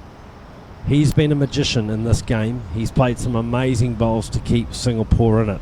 Has he got one left? Has he got one bowl left in his kit bag to play that? There's certainly a bunch of bowls there that he can play into, including the shot bowl. So he might like to play his preferred forehand side. Equally, on the backhand side, he can trail a jack back, and you can see all the bowls on the right-hand side, as we look at it from our camera, are bowls from Singapore. If it goes on to the left-hand side, all those bowls are India's. So he's going to play it on the forehand side. I thought he would. It's the straighter of the two hands, and I think he's going to be playing with weight, looking for those India bowls. Here we go. Last bowl of this game. On its way. He's got the front bowl. He's played it through. He follows through. Oh my goodness. Well, I described him as a magician, and I think we've just seen the ultimate magic trick. The punch and follow through. Let me tell you the situation right now. Right? If it's a draw, ELBC has got the better shot difference. So this really is a big bowl for Putul. Putul Sonowal seeing showing just what a great sport he is, and applauding his opponent. It was a lucky shot, but as we say in the game of bowls, if you're up, you can get a result, and he was certainly up, and he certainly got a result. So what do they do here? I wonder if he's aware of the situation. About better shot difference, I guess he is, right? So let's have a look. What's he going to do here? He's running. He's playing with weight. Looking to see if he can sit that bowl. Can he sit it? He's going to be wide, so it's going to be 1 to Singapore. And we have a draw. A draw game. So it's a draw. And here's Chu coming over to see us now. What a great bowl with your last one. And that should secure the section for you and Thomas on differential. Chu, please tell me that you meant the last shot that you play. Objective is take out his short wood. Because I think in draw, at that side, even you draw in closer. Or even on this side, I don't have confidence. Why do I sit his bowl better? So for sit his bowl better, then I think better I shoot it out. Then have another lucky shot lah. This is one of my best lucky shot in the game. Well, thank you, Chu. You played some amazing bowls. I was calling you the magician because you played some amazing bowls to keep you and Thomas in that game. And you didn't disappoint with the last bowl. That was the ultimate magic trick. And with that one shot, we see the Evergreen team draw with India, and that will ensure that the Evergreen team is top of the table in their section of the Open Men's Pairs here at the Lion City Cup. Yes, this because before I do it, I know draw, then I will be the top of the group. Very good. Well, congratulations, Chu, to you and Thomas, and we'll look forward to seeing you in the quarterfinals tomorrow. Okay, thank you. So that's a wrap from this round of the Lion City Cup. We've got one more round to go today, and we'll be back with a further game. Edmund, who have we got in store for us in our final game this afternoon? Just trying to refresh my memory here. It's going to be a ladies match because the ladies scheduling is really gruesome. and it will be China A versus Japan. So an ancient rivalry between China and Japan. Fortunately, there'll be no bloodletting on the green here. The Lion City Cup played in great spirit. So we'll bring you that game. I can tell you in the other games, it was in the men's event, it was the Singapore Cricket Club team of James Richardson and Casey Mee, who won their game, beating China A. So that's a very good result for them. Where will they finish in that section? They will not qualify because they have lost all their earlier matches, but at least they got a win in their bags. But very good performance. And in the final game in this men's section, we've got the Tang Lin club. They are leading Japan 13-8 in this in their game, and they've just completed the second last end. And I think Tang Lin club have scored at least a 2 or 3 shots there. So that looks like they will be successful in that game. And that will also be their first win. Okay, and what will that do to Japan's chances of making the quarterfinals tomorrow? Japan has lost all their matches so far. So okay, so playing for a pride, not for the quarterfinals. But nevertheless, some good bowls going on there. So we'll look forward to bringing you the final section play round here at the Lion City Cup this afternoon from the beautiful Tang Lin club here in hot and sultry Singapore. We've just seen an amazing game. The Evergreen team of Chu and Thomas drawing with Putul and Deepaka from India. The winner of that game would have clearly won the section. From the draw, from our calculation, it's the Evergreen club that will and pair who will win that section. Of course, India will also get through tomorrow, and we'll see their results featured in the quarterfinals. Also reminding viewers that tomorrow our quarterfinals will feature the women's open pairs, and we'll bring you look out for the draw for that event on the World Bowls Series Facebook page, and also Bowls New Zealand or Bowls Singapore. All of those websites are featuring the results and will feature the draw. And so we'll have the Open Women's event here at Tang Lin tomorrow, and we'll also have the boys under 25 pairs. And I can tell you from watching a number of those games over the last 2 days, there are some outstanding young prospects on show here at this World Bowl Series Lion City Cup event in Singapore. So on behalf of Edmund Lim and Brett O'Reilly, we're going to sign off now, and we'll be back online at 4 o'clock. Bob Getty will be taking over me while I carry on with my administrative duties, preparing really for the section, the knockout draws, right?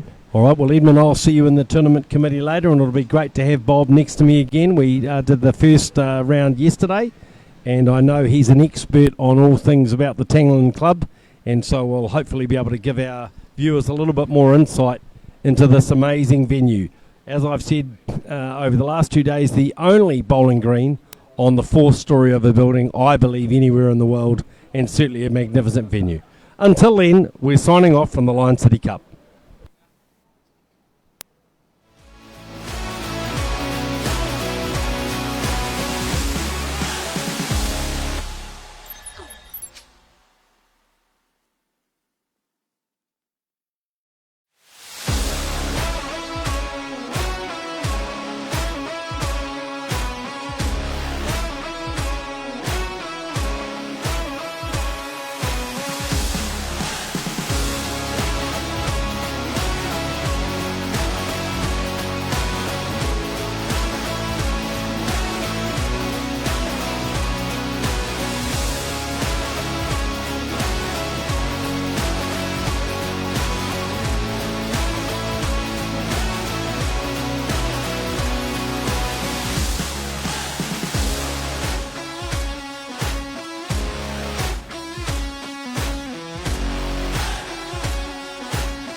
1. Are you ready?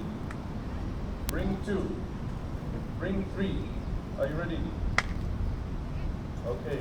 Timekeepers on my mark. 3, 2, 1, mark.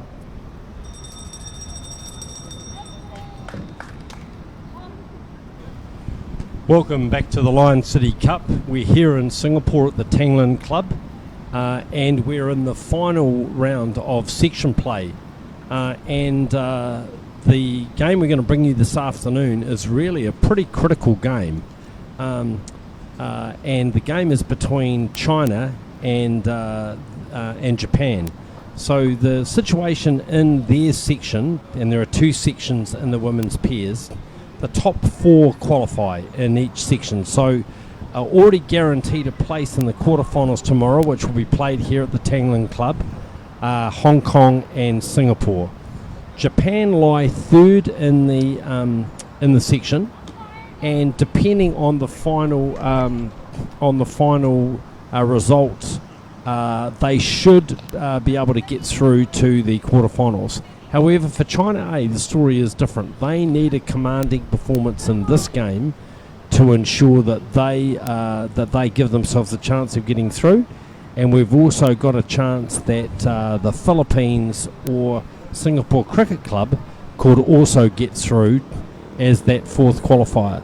So we'll be trying to look at all of those games and give you a sense of what's going on. But right in front of me, you can see the Chinese skip, Yuk Mei, and her lead is Yuan Ying, just delivering the bowl here. And for the Japanese team, Yoko Golda is the skip, and Kazuko Saijo is the lead. And that's a lovely bowl from Yuan Ying. Great bowl. You wouldn't think that their team has struggled in this event. Joining me in the commentary position is Bob Gatty. Bob, great to have you with us again, member of the Tanglin Club and volunteering to help in the broadcasting session. What can you tell us about what we're going to see this afternoon, Bob? Well, good to be back, Brett. Thank you. We're getting nearer to the sharp end, so the nerves will be maybe starting to show a little. But we've got 2 really key games, the ladies, and as Brett has explained, it's going to be probably very, very close the way all teams have been playing. They've started already. We're into the first end, and from what I can see close to us, it may be Japan holding, I'm not sure. And on the other game, we're trying to cover either 2 or even 3 games if we can get them to you. It looks as if the Singapore team is just holding. So you can see on this with these bowls that the 3 yellow bowls from the Chinese team. They're playing in the light coloured uniforms, the white with the pink and blue shirts. Japan are actually in blue shirts, and all the players wearing a lot of covering. It's very hot here, and people are very conscious about the sun. So it'll be the Chinese skip, Yuk Mei, to play her first bowl of this final game of section play, holding 2 shots, 2 very good bowls from Yuan Ying, the lead, and she comes around behind, good cover bowl, and she gets an appreciative acknowledgement from Yuan Ying, the lead. This is Yoko Golda, the Japanese skip, and she is reaching down here looking for a result, just slips by. It's been some very close games and very close matches here, Bob. What have you made of the standard of play that you've seen so far? Well, I mean, to get to this stage in the tournament, they've all had to play well. And, the competition between particularly China and the Philippines that we've seen, the standard of play has been very, very high. And of course, the conditions are very, very warm, and especially this time in the afternoon.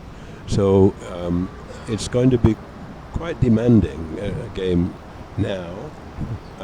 They've just got started, basically, getting a feel for the green.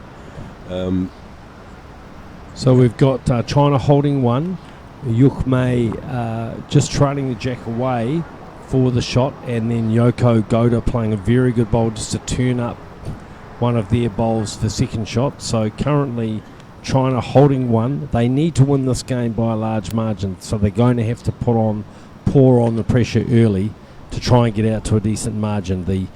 The final qualifier is likely to be determined by a countback, and that means that you're going to have a very good differential, and that to make the cut. So again, a very good bowl from Yoko Goda, trying to turn one of their bowls up. But when the dust clears, I think it looks like it's 1-2 China. Yes, one is confirmed. So China's starting in the right manner, but they'll need a lot more than ones as this game progresses to ensure that they get through. In the other games, just in front of us, we've got Singapore A. They've already qualified and they're playing Tanglen Club. So that game is a bit more of academic interest. While further away, you'll see the yellow shirts of the Singapore Cricket Club and the yellow and green shirts of the Philippines, and it's the Philippines that's won that first end. We'll bring you that score in just a second. Meanwhile, back in this critical game, it's Yuan Ying, the Chinese lead, who delivers the jack. China, of course, an emerging force in Asian bowls. Great to have them here at the Lion City Cup, this first Asian World Bowl Series ranked event. We have no Chinese players yet in the higher echelons of the rankings, and so these players will be all looking to see if they can secure rankings along with others. So yeah, it's there's a lot at stake over this tournament. Obviously, we're playing two disciplines. We're playing the ends event, 14 ends, which is what will be played this afternoon, and that event will be completed tomorrow. The Open Women will play their quarterfinal, semi and final here at the Tanglen Club, along with the under-25 boys, and at the National Kallang Greens it will be the girls under-25s or women's under-25s and the Open men's. Couple of loose bowls at the beginning of this end, Bob. Yeah, it's a long end, quite a long end. They've played long and the mat is quite back, so it may be it's not a problem reaching, it's a problem just finding that right length. And we've noticed in our commentary over the last 2 days that we're up on the fourth story here, which is a pretty unique thing about the Tanglen Club, and I'll get you to talk about that in a second. But typically the wind is behind the players playing in this direction. So we've tended to see players playing a little heavier coming in this direction. In the opposite direction, they're playing more into the wind. Here's a good bowl from Kazuko Saijo. From Japan. Yep, Kazuko with a good bowl there. Just a little shout out to the Japanese team. Back in New Zealand, I play for the Takapuna Club, where our honorary secretary is Keiko Kurihara, who regularly plays in the Japanese team and knows many of these players very well. We're all staying here in Singapore at the same hotel, and so Keiko, if you're watching the coverage, the Japanese players have asked to be remembered to you, and also our good friend Midori and Kenton Treacher, both Japanese players based in Australia. A big shout out to them, and I'm sure you'll be watching your Japanese teammates with great interest here, and that's another great bowl. And Brett, the Tangling Club is organising a tour to Japan, later this year. I think it's November time, and we'll have games in Yokohama and Kyoto. So the friendship between the clubs is growing. Fantastic. Well, I happen to be in Japan next week. I have the honour of being one of New Zealand's representatives on the APEC Business Advisory Council, and we have our ABAC 3 meeting, as we call it, in Tokyo next week. So a couple of the Japanese management are from Kobe, and so they're tempting me to come down to Kobe to try some of that wonderful Kobe beef, and so that may well be part of the itinerary if we manage to get a spare day while we're there for the conference. I think we've got one day where we may have a bit of time. So back here, we've had the changeover, and it's Japan holding 2 shots here. Yuhmei just a little short with her first bowl, and Yoko Goda just checking what she needs to be doing. She's going to play down on the backhand side, and you can see the bowl just reaching up now, but she's going to be short. So 2 to Japan. The game on the right hand side, as you look towards the players on the mat, is between the Philippines and Singapore Cricket Club, and the game on the left hand side is between Tanglin Club and Singapore A. So here's a better bowl from the Chinese skip, just going to slip through. So still Japan holding 2, and out comes Kazuko just to give her skip a sense of where another shot can be drawn, and Yoko quickly into her work down this backhand side, and she's close here. Just going to slip past that bowl. No, it's coming in, I think. Yes, she gets a nice edge of it. So that's 3 to Japan. You see the signal from Yuan Yang, and saying to Yuhmei, her skip, look, see if you can come up here. I've got the bowls behind, so there's every incentive to play with a little bit of weight. And sure enough, I think that's exactly what we're going to see. So reaching down on that side, I'm going to see if she can just get a connection on those bowls. She going to get a sit?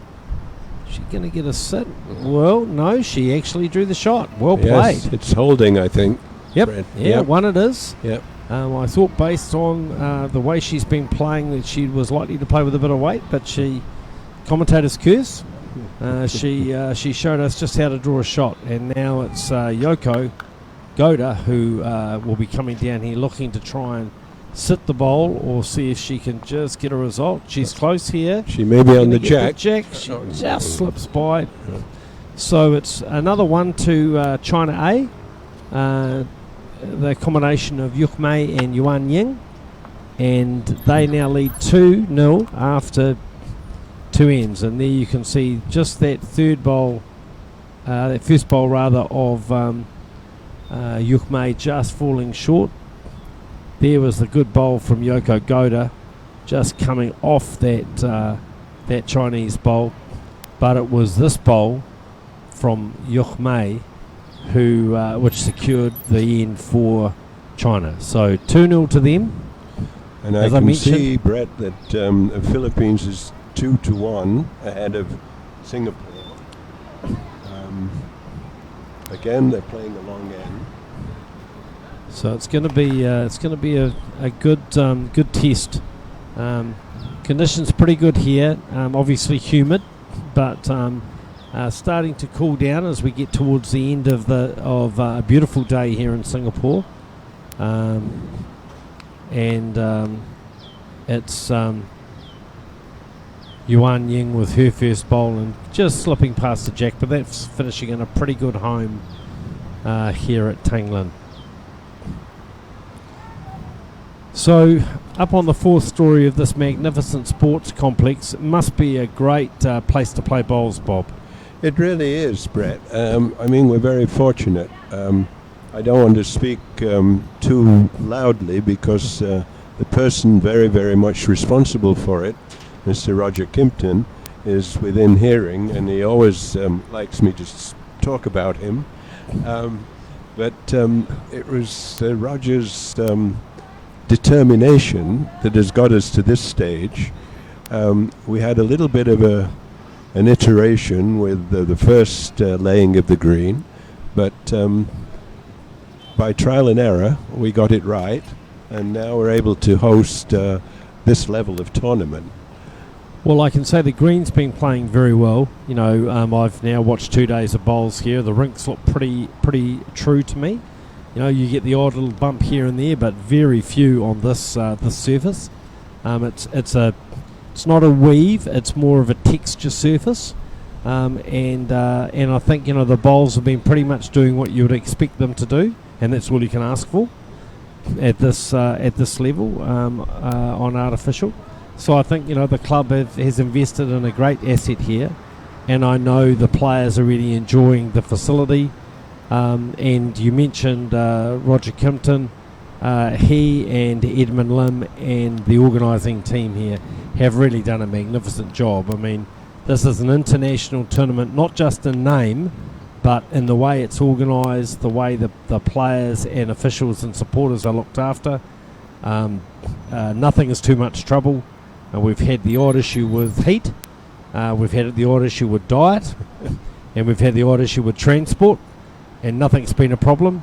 And as a result, I know the players are very glowing in their praise of this event, and I know it's the first time the Lion City Cup has been a World Bowl Series ranked event. It definitely won't be the last time, and I think we'll see a lot more players taking an interest in playing in Singapore as they see coverage of this event, and as word gets around from many of the players that have been here just about how much fun they've had in playing in the Lion City. It's encouraging too to see the young players. I mean, we've got a young under-25 tournament going on, as you know, and it's really terrific to see the enthusiasm of the youngsters. And I think tomorrow we'll see, what is it, the quarter or the semi of the under-25? Yes, we will. Yep. So you can see Kazuko Saijo there just imploring her skip to get up. She drew 2 very good shots, and so Japan holding 2. But her skip just dropping short. Yoko with her first. Now it's Yuk Mei, the Chinese skip. Again, just a shade wide on that hand, so it's still Japan holding 2, the 2 black speckled bowls. Japanese playing with the green discs, China playing with the red discs, and Yoko just slipping through there, just adding a little bit of weight, but slight overcorrection. So 2 to Japan.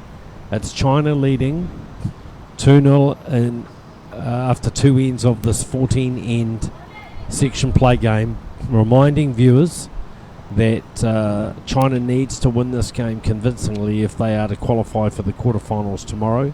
Japan lying in 3rd position in the section, and unless something untoward happens, they should be able to get through. But if they can win this game, they'll guarantee their position in those quarterfinals tomorrow. So Yoko Goda with her 3rd bowl here, lying 2. Played this pretty well, I think. It looks like it looks coming good. well into the head. Yeah, that's another shot. Yes. She gets an applause from Kazuko, and 3 it is. So that's all the bowls played. So 3 it is to Japan.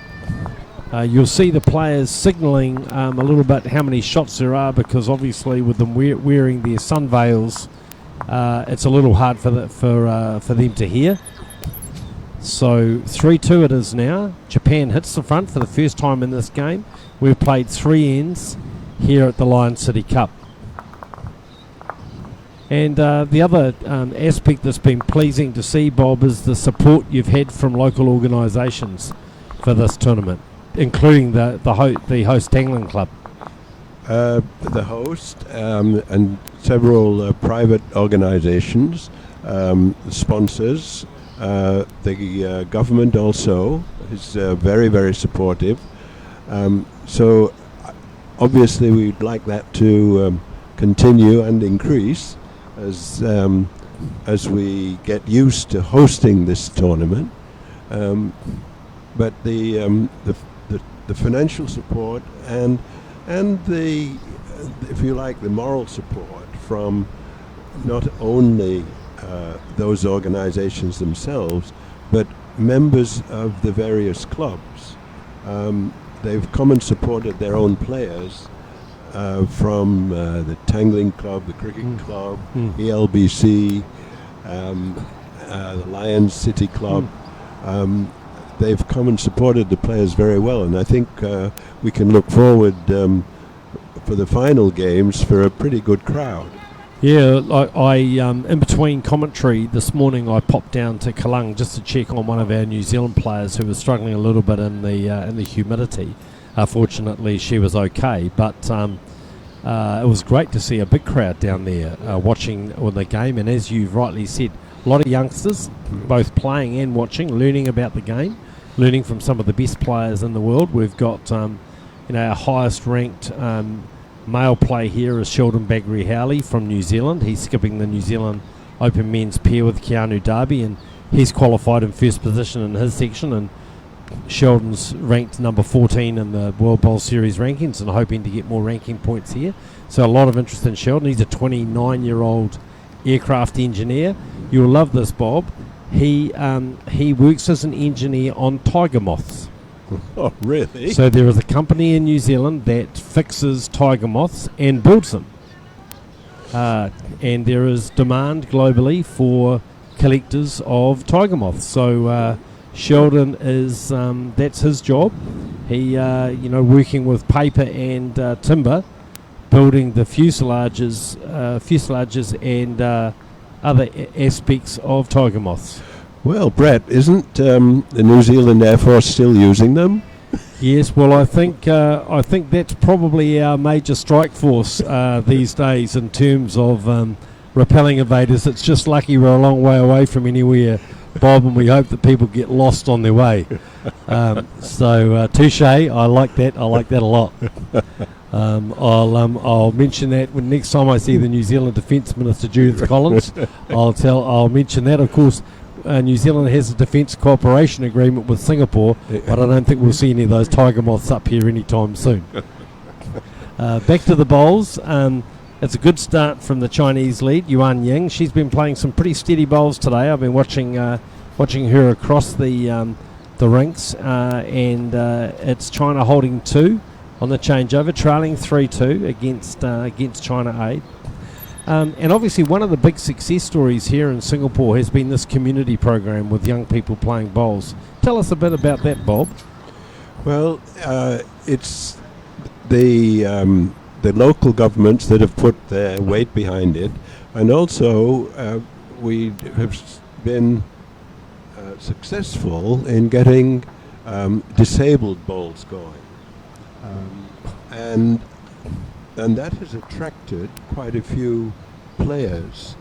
And in the recent games, we did very well in Singapore. So very, very quickly, the game has really been taken up by disabled people of all ages.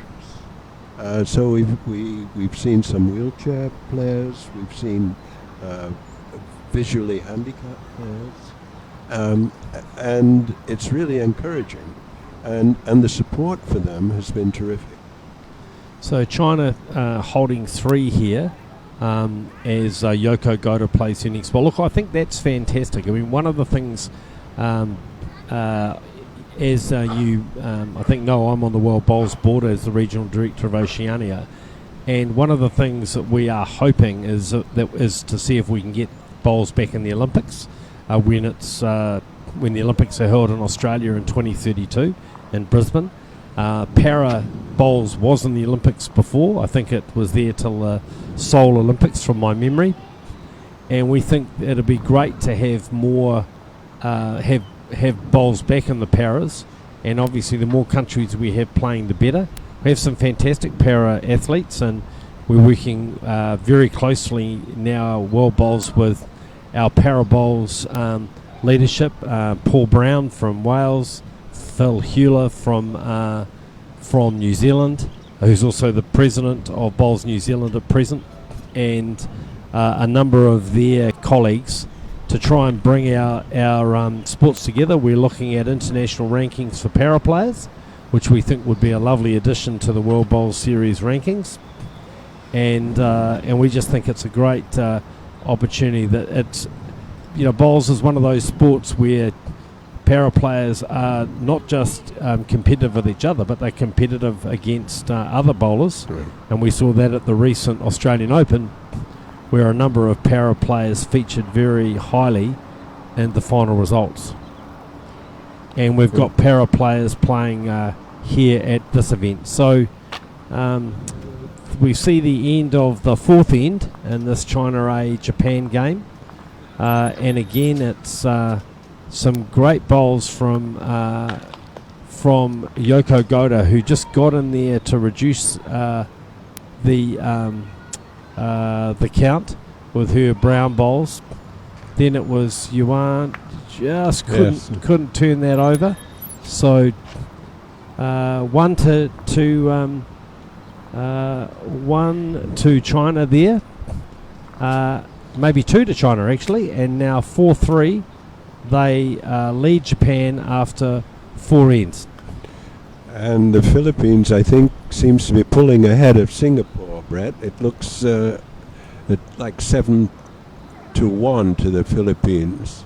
Well, that's very good. We saw an amazing game this morning between the Philippines and Singapore with Serena and May. Okay. And May, like Chu in the previous game against India, really played like a magician.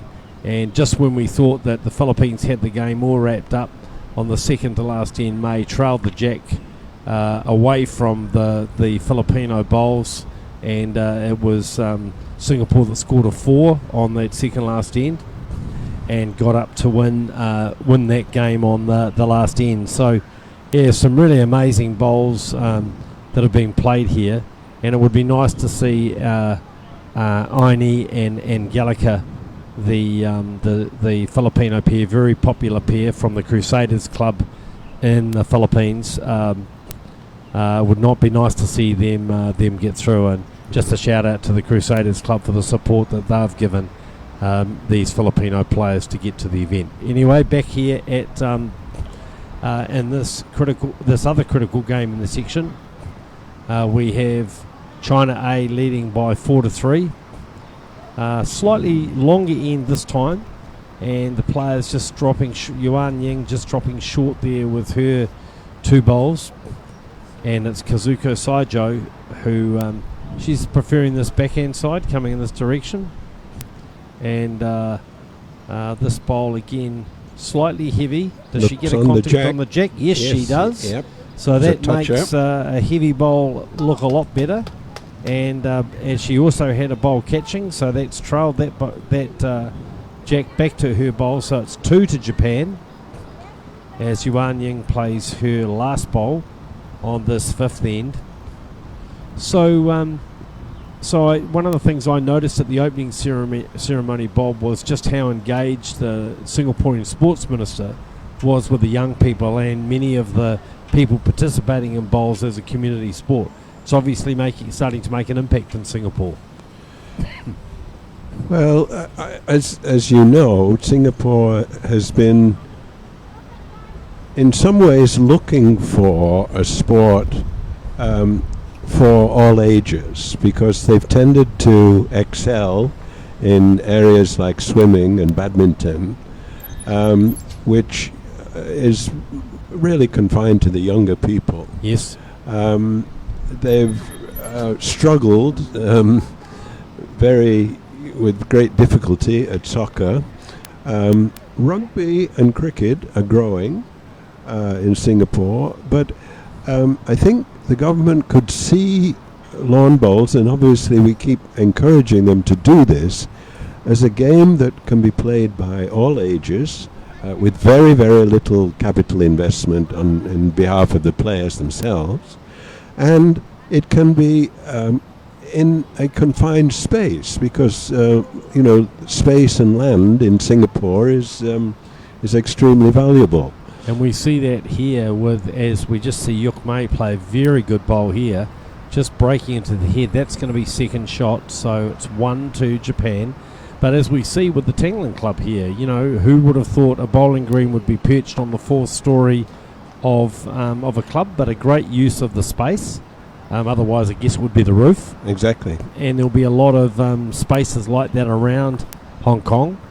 Be great to see a cover over it. We're seeing in Australia and New Zealand now, not a fully enclosed green, but just a covered green. Takes a little bit of the heat away, and but still gives you that sense that you're playing outdoors rather than inside. And it's a much cheaper way of making the green all weather without having to fully enclose it and obviously incur air conditioning and other sort of costs. So it'll be interesting to see whether that's something that we may see in Singapore in the future. Well, I mean, as it happens, my son-in-law is a placemaker, making the best use of space and place. Yes. And he's obviously advocating that the roofs, for example, of parking lots could be used for bowls. Oh. Even HDB blocks. Yes. I mean, the majority of the Singapore population lives in the heartland, in the public housing, private public housing, and the roofs of those buildings could possibly be utilized for not necessarily a full rink, but at least get used to people playing bowls. Yeah, well, that's exactly the sort of utility that you want. So we've just seen Yuk Mei, the Chinese skip, play a great bowl. Came down and sat through that bowl of Kazuko Saijo, the Japanese bowl, 4-2. And then with her next bowl, Yoko Goda just got a little wide and got the edge off one of Yuan Ying's bowls. So I think it might be China holding as many as 3 here. And that's another very good bowl from Yuk Mei. You wouldn't guess that this team have struggled in the way they have in this tournament, and it's now China looking like they may be holding as many as 4 shots here, as Yoko Goda plays her last bowl on this 5th end, trailing 4-3. She's close. Players are down on their haunches looking at the bowl. It just slides through. So, what have we got? I think it could Looks be 4. like that's 3. Definitely Maybe. 3. Yuan Ying's reaching for her measure, so I suspect she's confident that that there could be another shot here. Just in front of me here, we've got May and Serena. They're playing Tangling Club, and they're leading by 4 shots to 1. They're already through to the quarterfinals tomorrow. And in the furthest rink, we've got the Philippines playing Singapore Cricket Club, and that score is now 7-3 to the Crusaders team from the Philippines. And I can tell you that Angelica Abateo has drawn 2 bowls right on the jack for her skip, Amy Knight. So the Filipino team hanging in there for that fourth spot, as is China A. So they now lead by 7-2-3 in this game, as Yuan Ying delivers the jack. Yeah. We've played 5 of the 14 ends, so China really doing everything they can to give themselves a chance of making this quarterfinal. It's going to come down to a count bank, so they need to score as many shots as they can, but certainly they're trying to make every post a winner, Bob. Exactly. Every ball counts now. It really does. but they seem to have adapted really well to this green right from the start, the get-go, and they seem to be playing quite long. Yep, you're favouring those sort of longer ends where they obviously feel they have a bit of advantage, and that's a pretty good opener from Yuan Ying. Just finishing about 1.5 meters behind, but it's in a good spot. We know that Yoko Goda likes to attack the Japanese skip, and so that's a good position bowl to begin the end. So let's see what we've got in store from Kazuko, and Kazuko just dropping a bit short there, just a little wide. Looking for, I think, a little bit of breeze just to turn the bowl around, but just not quite having the weight to get there. And now it's Yuan Ying with her second bowl. On this end, she's tightened her line up a little bit, and she's going to be pretty close here. All come down to the weight now, and that's a pretty good bowl. I'm just wondering, Brett, in terms of, I think in New Zealand you're still playing on a lot of natural greens, right? We are. I mean, what's the sort of ratio, artificial to national? It would certainly still be, I think the majority of greens would still be grass greens, but it's changing very fast. I think, there are a number of challenges with natural surface greens. Greenkeeping is a bit of a dying art, and bowls and a lot of clubs are reliant on either older greenkeepers who have learned their craft a long time ago, or volunteers to do that work. Obviously, natural surface greens require a fair bit of work in terms of with chemicals and other things just to keep the greens in good shape. So we just see Kazuko-san just come through with her last bowl, so 2 shots to China here. So the chemical side of it and the use of chemicals now is, there's a lot more health and safety and compliance requirements, and greenkeepers in New Zealand are required to get certification. So, I started playing bowls in 1979, and I love playing on natural surface greens, but I think the reality is that, like other sports, we'll start moving to more artificial surfaces. Look at hockey now. When I started, when I was still at high school, or admittedly a long time ago, we were playing hockey on grass. You'd hardly see a hockey game played on grass now, and I think bowls will head in that direction. So I think, and what we're also seeing is artificial greens with those covers. So I think we've just had our 12th green in New Zealand with an artificial cover, and that was in Tauranga, at Tauranga South, and I think we'll see a lot more of those. And of course, one of the benefits of that, just as the Japanese skip Yoko Goda plays through there, 2 to China at this stage, one of the benefits of that is suddenly bowls is becoming a 12-month of the year sport. Yeah. And so players are able to play a lot more than they were before. So getting a lot more play, which is important because bowls is not just a good sport, it's a great fellowship for a lot of people. So the more often you can get down the bowling club and have a roll, the better. And also, particularly in New Zealand, we have one of the highest incidences of skin cancer in the world. I've had a couple cut out myself out of my face, which I'm sure originated from all the time I've spent in the sun bowling and sometimes commentating or marking. And so I think all in all, we'll see more artificial greens, and we'll see more of and that's a great bowl from Yuk Mei. That's 2 now to China. So I think we'll see more artificial greens. I think we'll see more covered artificial greens, and particularly with you not having to fully enclose them, it's a much cheaper prospect than the fully enclosed greens, as good as they can be. Yeah. And probably unlike the Northern Hemisphere, that looks like 2 to China as Yoko Goda just plays wide with her last bowl. So, the end is finished. So 2 it is, 2 to China. Yep. They're out now to a handy 9-3 lead. And you can see here just that really good bowl of Yoko Goda's as she got in there for second shot. And that was matched by Yukmei with her last bowl. And her lead, Yuan Ying, very happy to raise her hand and 10 signal the shot. In the games next door, the Philippines now lead Singapore Cricket Club by 10-3. And in the game in front of us, Singapore are leading Tangland Club by 4-1 after 4 ends. So some great bowls on display here.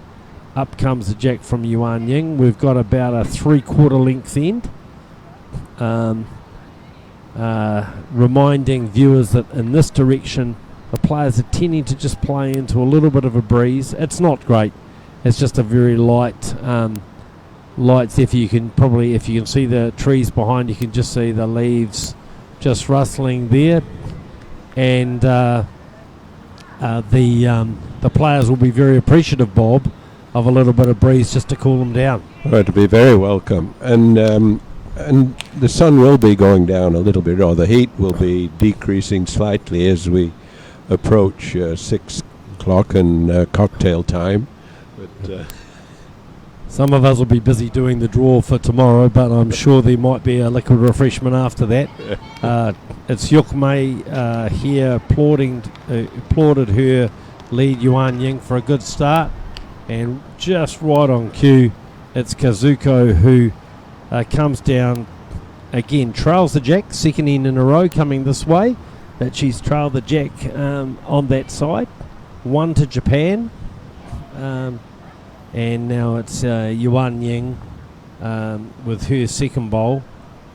Jack having been moved back about half a metre, and she's close here. yeah, Applause from her skip, and there's another toucher. So we're going bowl for bowl here. yes.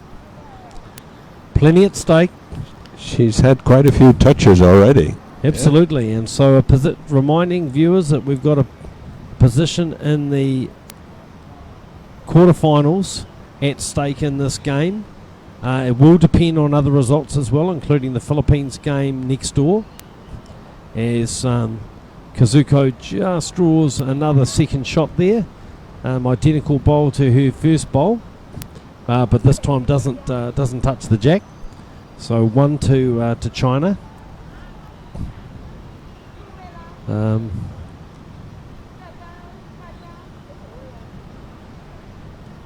And just a little shout out to my old friend Jackie Wong, who's been one of the real great proponents for developing the game of bowls in China, particularly in Shenzhen. So shout out to you, Jackie, and hopefully I'll get a chance to see you at some stage on my bowling travels, and maybe even get to play in that tournament again. In the meantime, you'll be very pleased to know that Yuan Ying has just drawn another shot, so that's 2 now to China.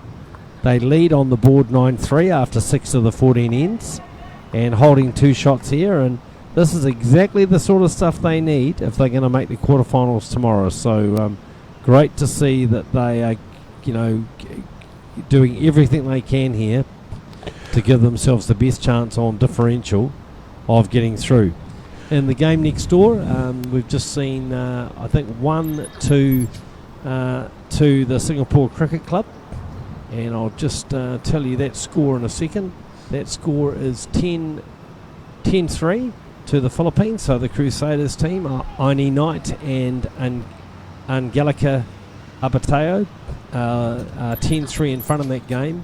And that's important for them because that's their opportunity to make the quarterfinals if they can win that game. So we've got our eyes on multiple rinks here as Yukmei lines up her first bowl on the 7th end.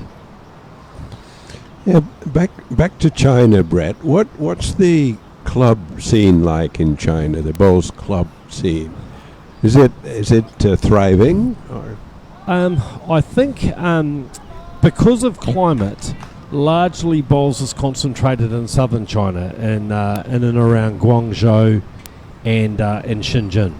And of course, being just across the border, here's a great bowl from Yoko Goda. Wow, what a great bowl.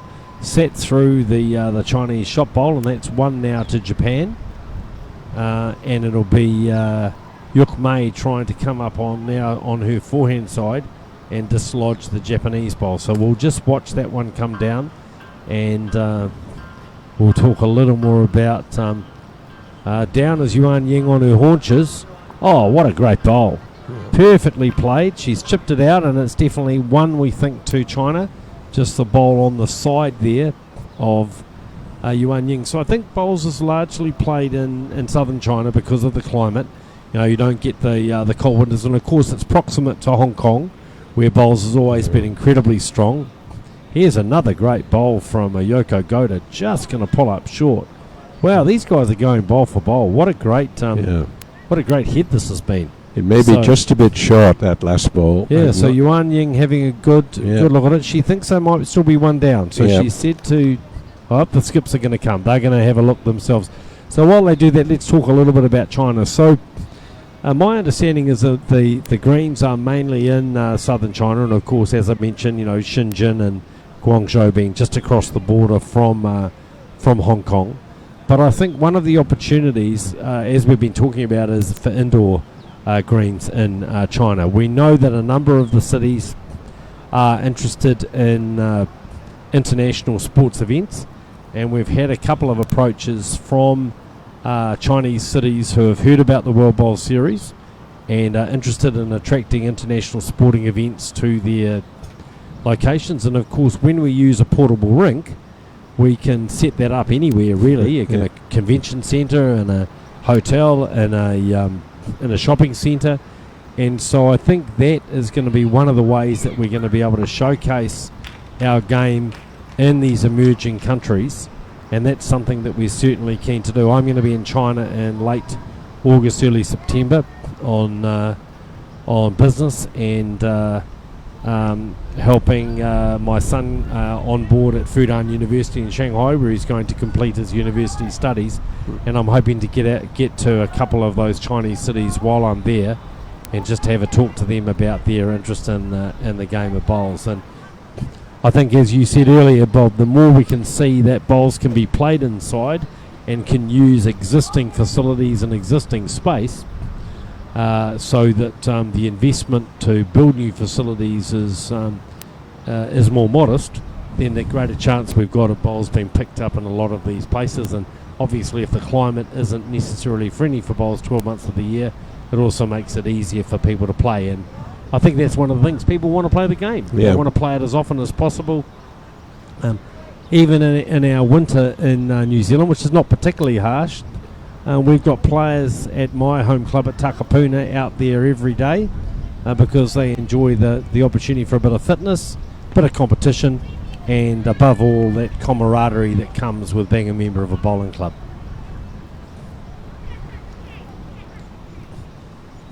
But to raise the... So 1 to Japan there. That great second bowl of Yoko Goda. So the score, we'll see it, we might see a replay from our team here, but now 9-4 it is to China A over Japan. Here it comes. Here's that bowl from Yoko Goda. Well done, team. Just pressing through that shot bowl of Yuan Ying. And then it was Yuk Mei who dislodged the shot bowl, but just could not quite move it far enough. So we're still 1 to Japan. And it'll be Kazuko who delivers the jack, Kazuko Saijo who delivers the jack at the beginning of this 8th end. We're playing 14 ends here, Lion City Cup, Open Women's Pairs event, last round game. Both of these teams in line, with the prospect of making the quarterfinals tomorrow from this section, so lots at stake. And as we look next door to the adjacent rink where the Philippines and Singapore Cricket Club are battling out to see if they can make the top 4, it's the Philippines team of Aini Knight and Angelica Abateo leading that game by 11 shots to 5. So plenty to watch, plenty to see, and some very good bowls going down. Yeah, I don't want to raise the sometimes ugly head of commercialization, Brett, but how do we get more sponsors into the game? And I mean, when people start to play balls and start to understand balls, it's a very attractive game. There are a lot of aspects to it that are not always evident, and I'm not. And now looking at televised balls, can we find ways of getting more money into it? Well, look, that's certainly the objective of World Bowls and the member nations that make up our sport. You know, we've got 1.26 million bowlers around the globe, which is not a small number, not as big as some sports. But I think, interestingly, it's that dichotomy of membership. You know, everything. It's a game for life, as we know. You know, certainly being a game for my life. I've played it since I was 18 years old, and I'm 62 now. But I think in the past, you know, we've often decried the fact that we've got an older membership. But these days, people are living older. They've got more disposable income, and they're very desirable customers for many companies. We saw the Bowls New Zealand have got their Champion of Champions events in New Zealand at the moment, and they're being sponsored by a laser eye surgery company. So we'll start to see more of, I think, those kind of sponsors who are looking to help with people's quality of life. Already we have retirement villages and retirement homes, very active sponsors, I think, in both Australia and New Zealand for the sport. And in some cases cruise ship companies and resorts that have been sponsoring it. The big area that we've been talking about at World Bowls is gaming. So globally, about 80% of the money that goes into sport is generated by gambling. Now that might be a poker machine in a bowling club, or in a chartered club where there's bowling activity. That might be money from online gambling on the sport, and that certainly exists in different parts of the world. It exists in the UK and Australia and New Zealand for many years. So it's one of the things we're thinking about as a sport. Of course, there are all sorts of issues around that with integrity, but we think we can manage that. And so, obviously, one of the key things to be able to have gambling on a sport is to have odds. And to have odds, you've got to have really a sense of players' ability, and that's where the rankings come in. And these World Bowl Series rankings, it's not the only reason we've done it, of course, but it does give us an opportunity to talk to some of the big gaming companies globally and look at whether they might be interested in our sport. And why wouldn't they be, given that that we are a global sport? Not every country will allow gambling, of course. Some countries won't permit that within their laws, but it's something that we are considering and working on in that space. But in the meantime, I think the more events like this we have, the more opportunity we have to showcase the game and the sponsors on coverage like this. And we can see the organisations that have supported the Lions City Cup at the bottom of your screen. And the more we do to encourage bowlers to work with those sponsors and use their products, the better chance we have for our sport. Yeah. So here we have Japan holding shot. The bowl of Kazuko Saijo, their lead, holding one, but it's pretty lonely there as she comes down, just trying to see if she can beat her front bowl. She gets onto it, she turns it up. I'm not sure if it's been turned up close enough for two. China is indicating one down. So still an opportunity for Yukmei here to see if she can dislodge the Japanese shot and secure this end for China. And she's close here. She's very close. She's going to get past there. She just slides by. Very, very good attempt. Yeah. So, it's two. Two's been signalled. So 2 to Japan. And now we've got the score at 9-6. So let's look at that again. Here's that bowl from Yukmei, just trying to get in there. And then we saw the bowl turned up by Yoko Goda, turned her own bowl up for second shot. So 9-6 now to China. We've played 8 of the 14 ends. So as the score gets closer, the chances for China get tougher, because they really do need a decent differential in this game to win. Over in the adjacent rink, I see the Philippines have won that end. I don't think the score's gone up on the board, but it looked to me like the Philippines team from the Crusaders Club, Amy Knight and Angelica Abateo, scored 2 there.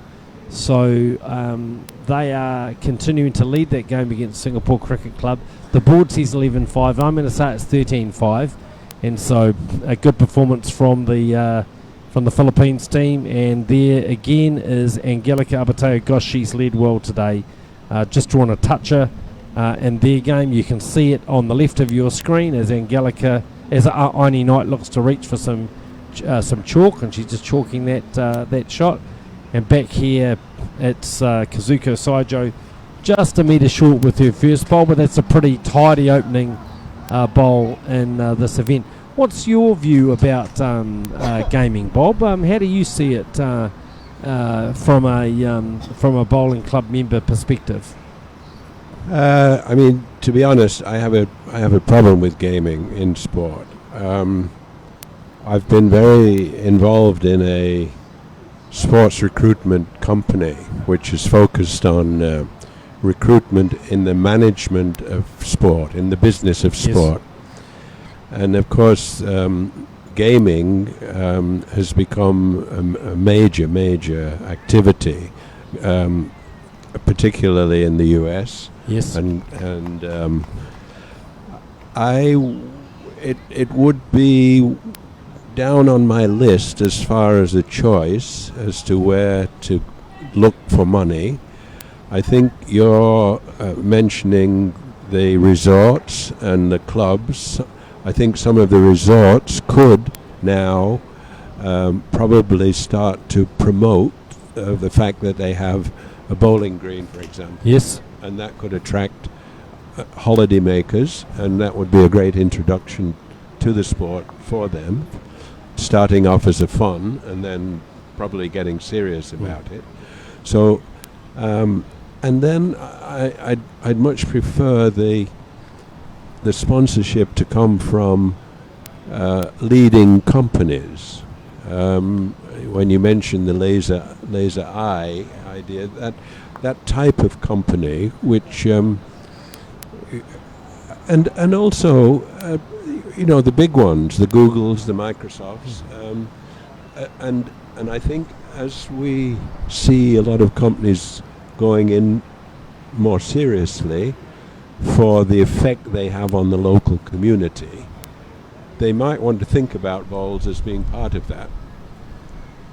Yeah, look, I think you expressed the view of a lot of players, and it is something we're going to have to consider very carefully. And I think there are opportunities. Just back here in our China-Japan game, we saw 3 very good bowls by Kazuko Saijo, holding 3 shots, and with her last bowl, Yuan Yang has just slid in there for shot.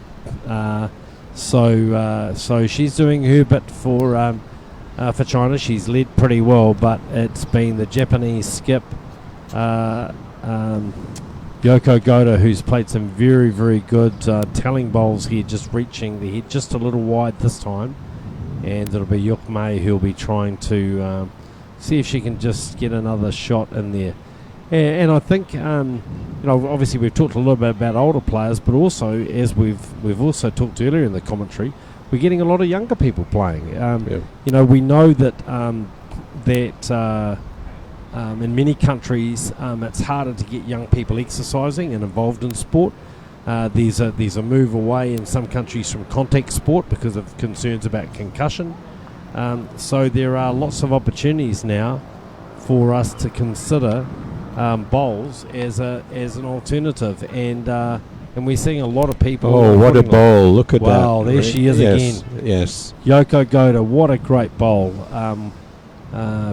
One draws the shot, and that's a great bowl from her to give her team a chance in this event. You see, I think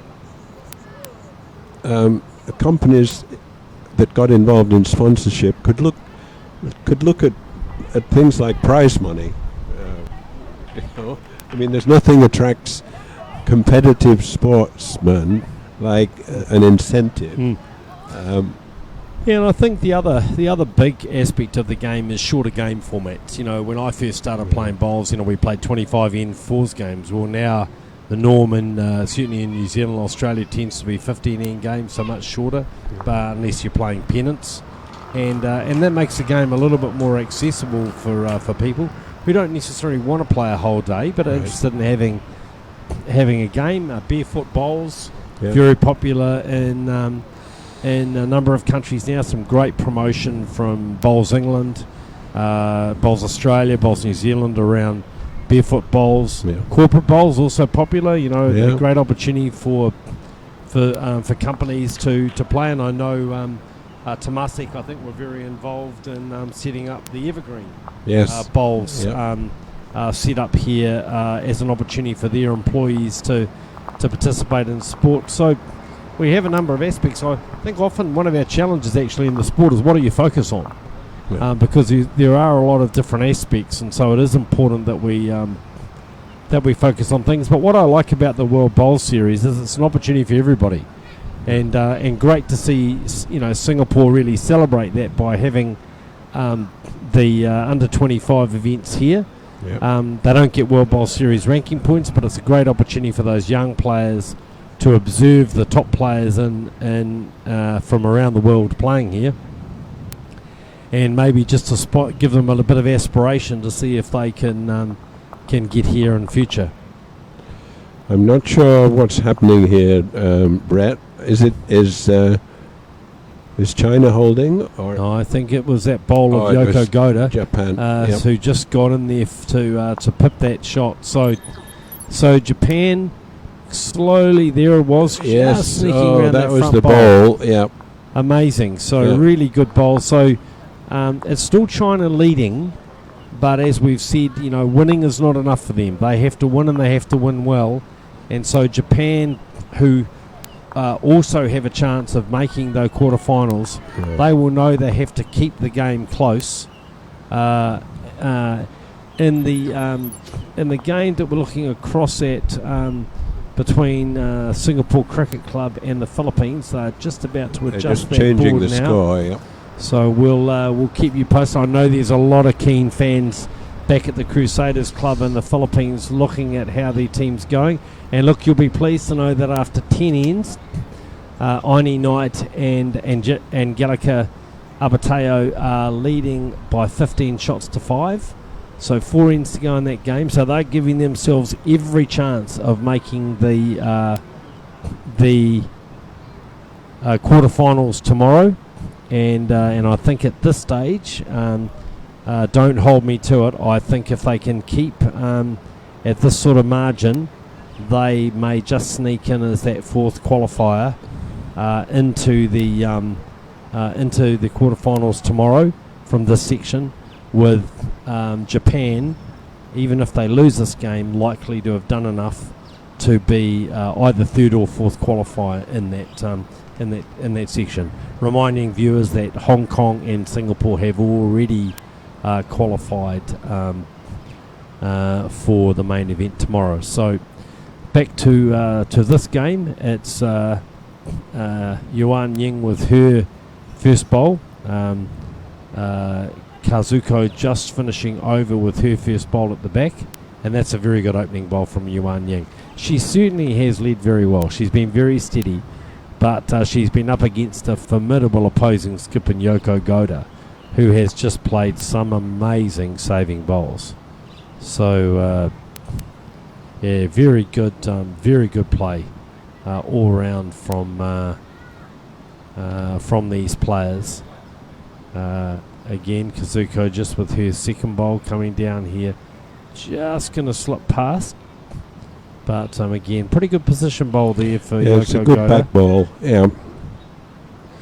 But So Yuk Mei just giving some, just giving a guide to Yuan Ying, just showing where she'd like her to try and finish. She's got that bowl right on the jack, so she won't want to fatten the target up. But ideally, she'd love a bowl just behind. she'll and want a back ball too, yeah, right? that's a good spot. Yeah. So 2 meters, she signals 2 meters over, just replacing that bowl which she inadvertently touched with her foot. And now it's Kazuko Saijo with her last bowl of this 10th end, getting down to the business end of this game. So there you go, you can see the guide from Yuk Mei.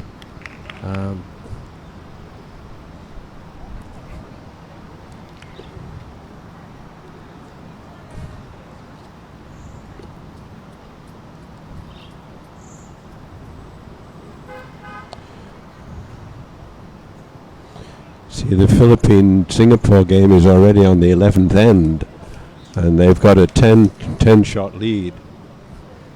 Yeah, so I see the Singapore Cricket Club holding 3 shots, I think, currently on that end. So Aini Knight will be looking to try and sneak in to see if she can spoil that party. And here it's so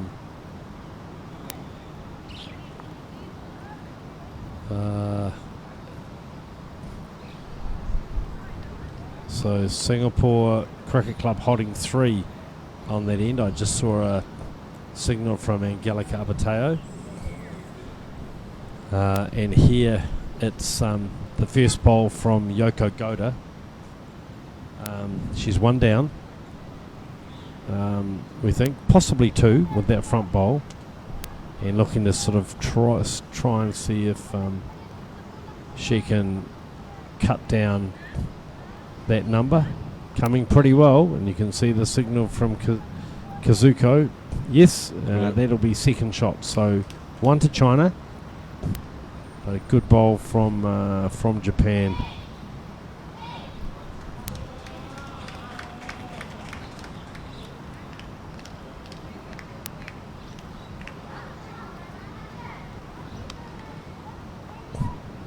So That's a lovely ball. just absolute cracker, wasn't it? Yeah. Beautifully played by Yuk Mei. So 2 to China now. Yoko Goda just played these little pressing weight shots very, very well. You know, and here she is again, locking on a very this good is line coming here. in. Look at this. Oh, wow. What a ball. What a bowl. Yeah. You know, it seems the closer that the opposition get, the better she plays. Yeah. You know, it just gives her a good guide to be in there. So you can see Yuan Ying saying to her skip, Yuk Mei, look, see if you can come down there and play a similar sort of bowl. Try and sit the shot bowl or trail the jack. And she's on a good line here. Yeah. Let's look at this. Here it comes. Just starting to come now.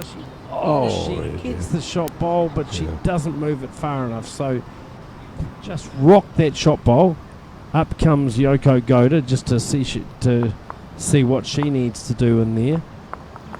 Tricky situation. She lies shot, but of course, if the Chinese can push that bowl through, then suddenly we're going to see a bit of pressure on Japan. Well, they've both got back balls, haven't they?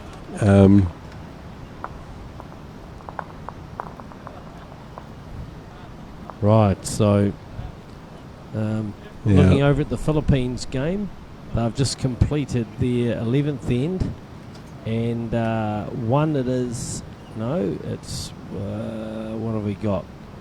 It was 3 to Singapore Cricket Club, so that score now 15-8 with 3 ends to go in that game. This time it's a short bowl from Yoko Goda. I don't know whether that was a block. Possibly.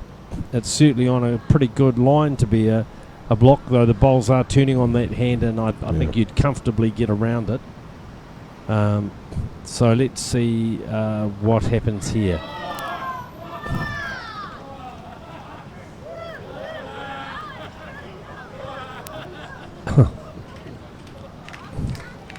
So a lot of fun in front of us. The Singapore A team playing Tanglen Club. Bob, they're having a lot of fun out there. They are. Good to see. Yes. Now this is a really important ball coming up for China. So here she goes. Can she just slide in there? She's she close. She got around She's the blocker. just You see, gonna- the blocker was effective in a sense because was. she had to go wide, and it ended up too wide. Yep, we'll mark that down as a deliberate shot by Yoko Goda. Yes. In playing that block. Here's that beautiful bowl from Yuk Mei that gave them two. And not to be outdone, here was Yoko Goda again, just playing that sit and stay shot that she's played so well in this game. And it ends up being 1-2 to Japan. We're almost locked up, still China A leading 9-8. And we're starting to see some really good bowls in this game. And our production team is doing such a good job. I'm not sure if it's a replay or the original. Sometimes they've been working very, very well. yes.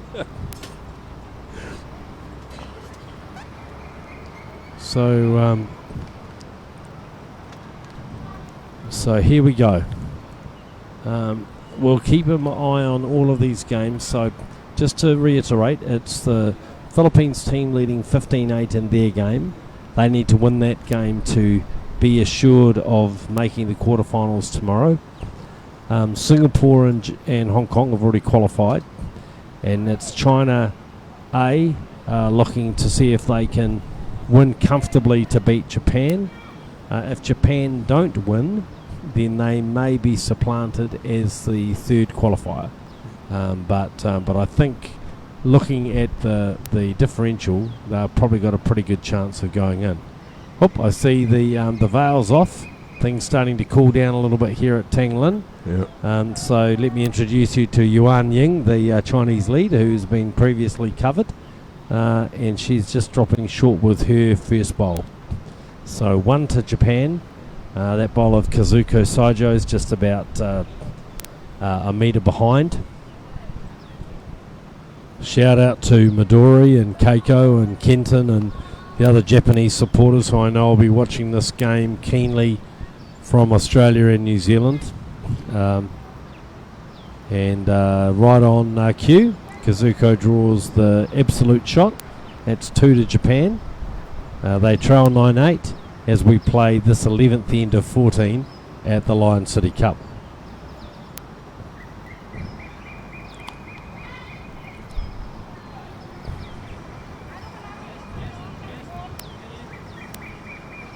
So It's really coming down to the sharp end now, Brett, and It sure is. each ball is going to. And Yuan Ying would be disappointed with those first two bowls. Dropping short, they really need to be. She really needs to be reaching the head to give them the best chance of scoring here.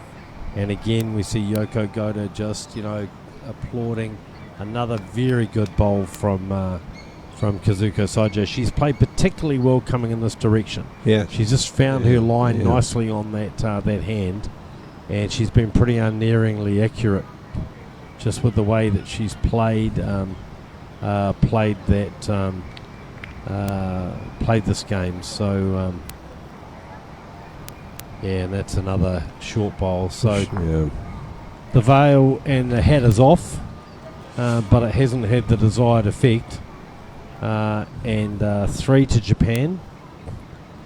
China won't want them to, they're playing to to try and qualify, but they're also playing for pride. They won't want to lose this game. Very keen rivalry between the Asian countries, and so it's all been a long day for the players. It's pretty humid, and maybe just the effects of that long day starting to show. But not on Yoko Goda. She's still firing on all cylinders, and let's see what she's got in store for us this time. Played some magical bowls in this game, and she's played this pretty well. That'll be another shot. In fact, that'll be second shot, I think, if not third. And so Japan holding 4. What can Yuk Mei do here to try and reduce the count?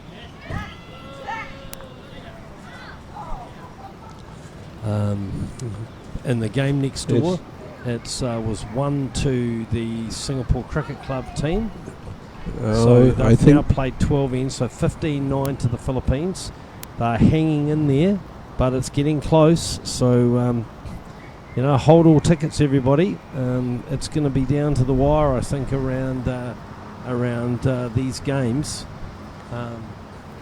Good ball there from Yuk Mei, reducing the count to 1. Yoko Goda waving at her bowl, and I think she's waving because she knows she's short. Yes, arms in the gesticulating in the air. So Yuan Ying just indicating to her skip, come on, just come down here. If you can sit that bowl, trail the jack, every chance of getting the shot. So down on that forehand side. Plenty of interest from Yuan Ying in this. She's down on her haunches. She's waving it in. She's waving it in. She's waving it in. It's a beautiful piece of weight. Just finishing jack level. So that's now another second for China. And I wonder whether there might be a little temptation from Yuk Mei to just attack with her last bowl. I think they're just holding 1, right?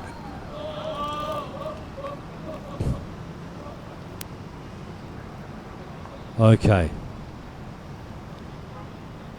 So Yoko Goda, she needs to try and draw another shot here. She'll know the vulnerability that she faces with just having that one bowl in the head. And she's close.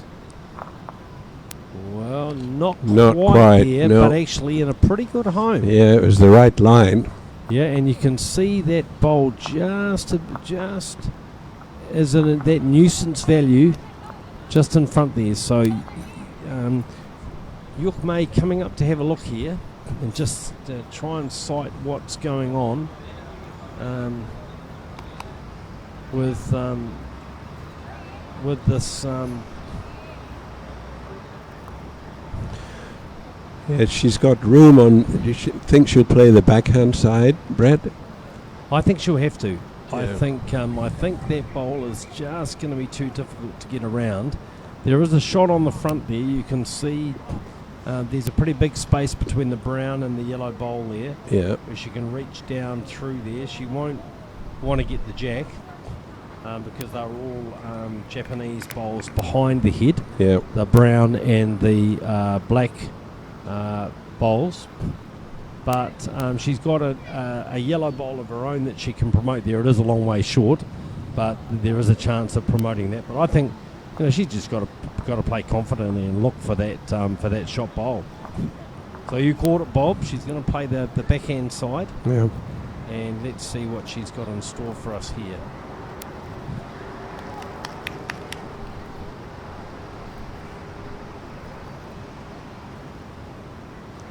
It's a good ball. She's played it well. Oh. She just gets timbered on that short bowl. Yeah, just didn't get underneath the.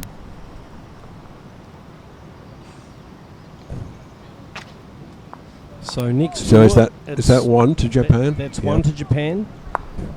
Next door, it's Singapore Cricket Club holding 3 against the Philippines. So that game's going to go right down to the wire. And I just saw Rainy Knight driving with her first bowl, trying to see if she can reduce the count there. And she's going to be driving again. So just lining up. There, she drove very well this morning in their game. And she's on the back end. I'm playing more of a weighted shot this time. Obviously, the last bowl of the Singapore Cricket Club team just got in the way, and Amy's played this bowl pretty well. Oh, what a great bowl. So she gets third shot. So still 2 to Singapore Cricket Club. The Philippines lead that game 15-9, so that's going to go down to the wire. Meanwhile, back here, we're tied up at 9 all after 11 ends. Bob, this is exciting stuff. This is a nail biter. Yeah. There's a lot of games to watch. Yes. Let's It's see. literally a 3-ring circus at the moment. It is a 3-ring circus indeed. So, in the Philippines Singapore Cricket Club game, Amy Knight's just wandering up to the head just to have a look. She just needs to manage the game. We've got plenty of time. Time is not an issue here. We've got a time limit, but there's plenty of time. So she'll be looking at what kind of shot she can play to reduce the count. She's 2 down, I think, on the head there. Just having a look, obviously, to see she's got the last bowl on this end, so she can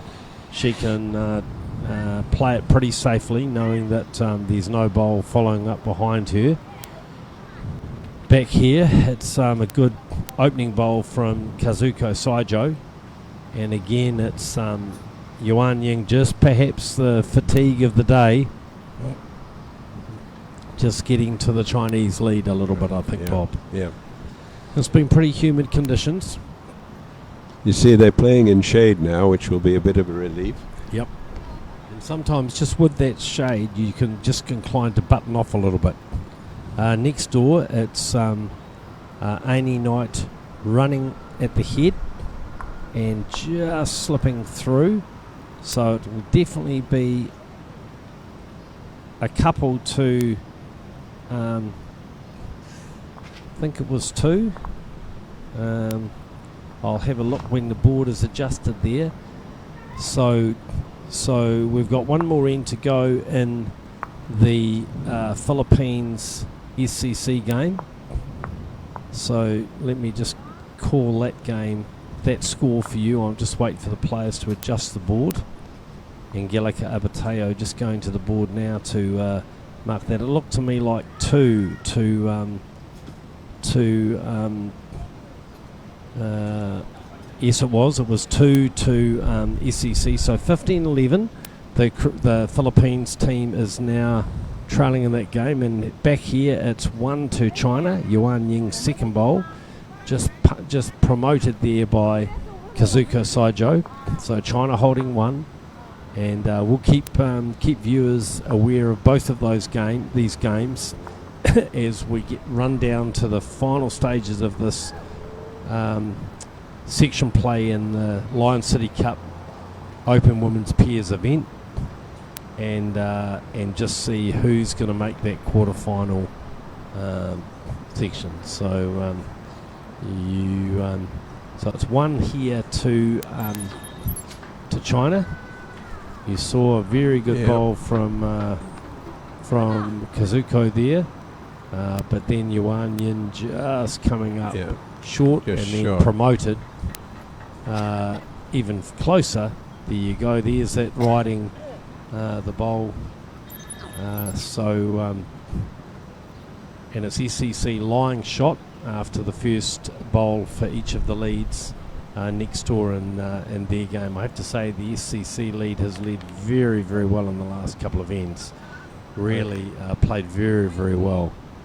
And Singapore is holding 2. Oh. It's the last end. What a great bowl. So there she is again, Yoko Goda, trailing the jack back.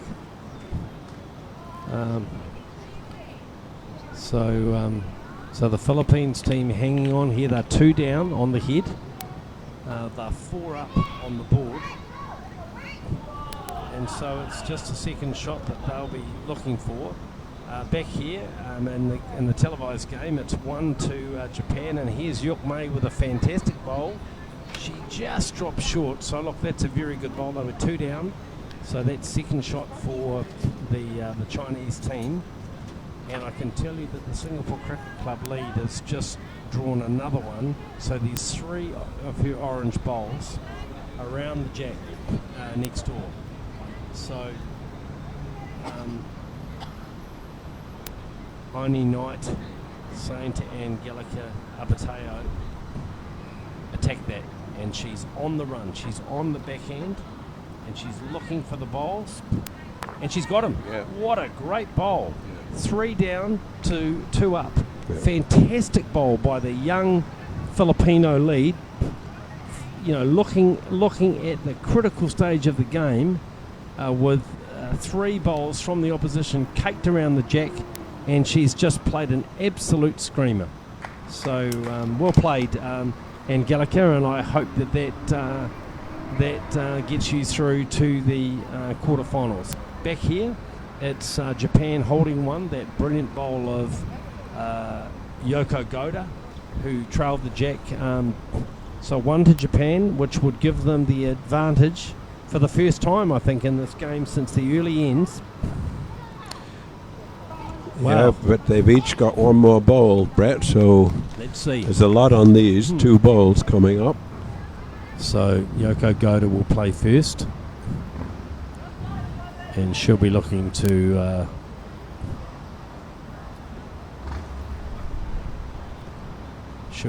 try and match that second bowl of hers, trail the jack away from Yuan Ying's bowl to get the shot, and she's reaching down there. She gets a slide off one of her bowls and she finishes at the back. So that's so a good bowl next door by Aini Knight. So I can tell the Crusader fans back in the Philippines that they're holding 2 shots. They're leading by 4 and they're holding 2 shots. We'll try and keep you aware of what's going on in that game. Everybody watching very closely. Oh, there's a great bowl from the SCC skip. So now 2 to SCC, and there's a great attempt by Yuk Mei, but it's 1 to Japan, and they hit the lead here 10-9 after 12 ends. In the Philippines game, it's the Philippines team leading by 4.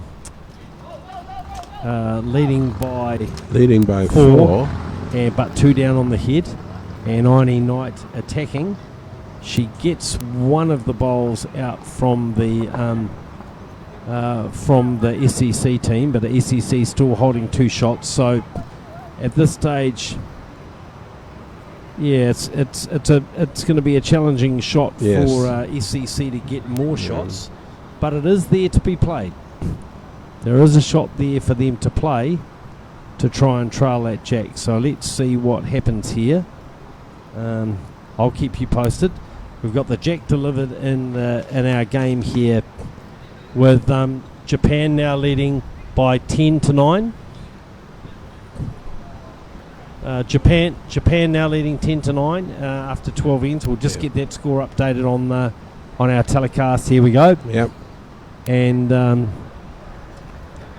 it's Kazuko just falling short with her first bowl. That's probably one of the looser bowls she's played in this direction. A lot of discussion next door in the SEC Philippines game. Good friendly discussion, because it's been a really good game. So let's see what's in store. This will be the last bowl played by the SEC skip.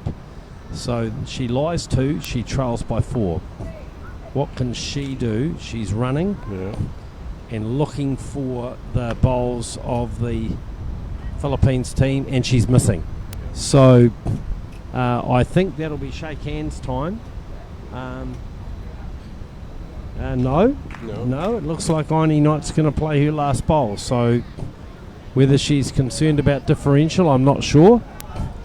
It's definitely the last end, so we'll see what she has in store. I don't really know why she's playing it, but we'll see.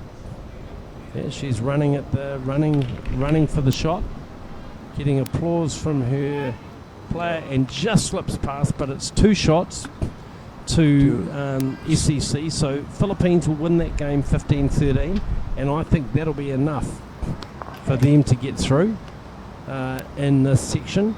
Now the determination will be, do Japan get up and also qualify in their event? They lead by 1, 10 shots to 9. We've got 2 ends to go in this section play game, and it's China holding the shot.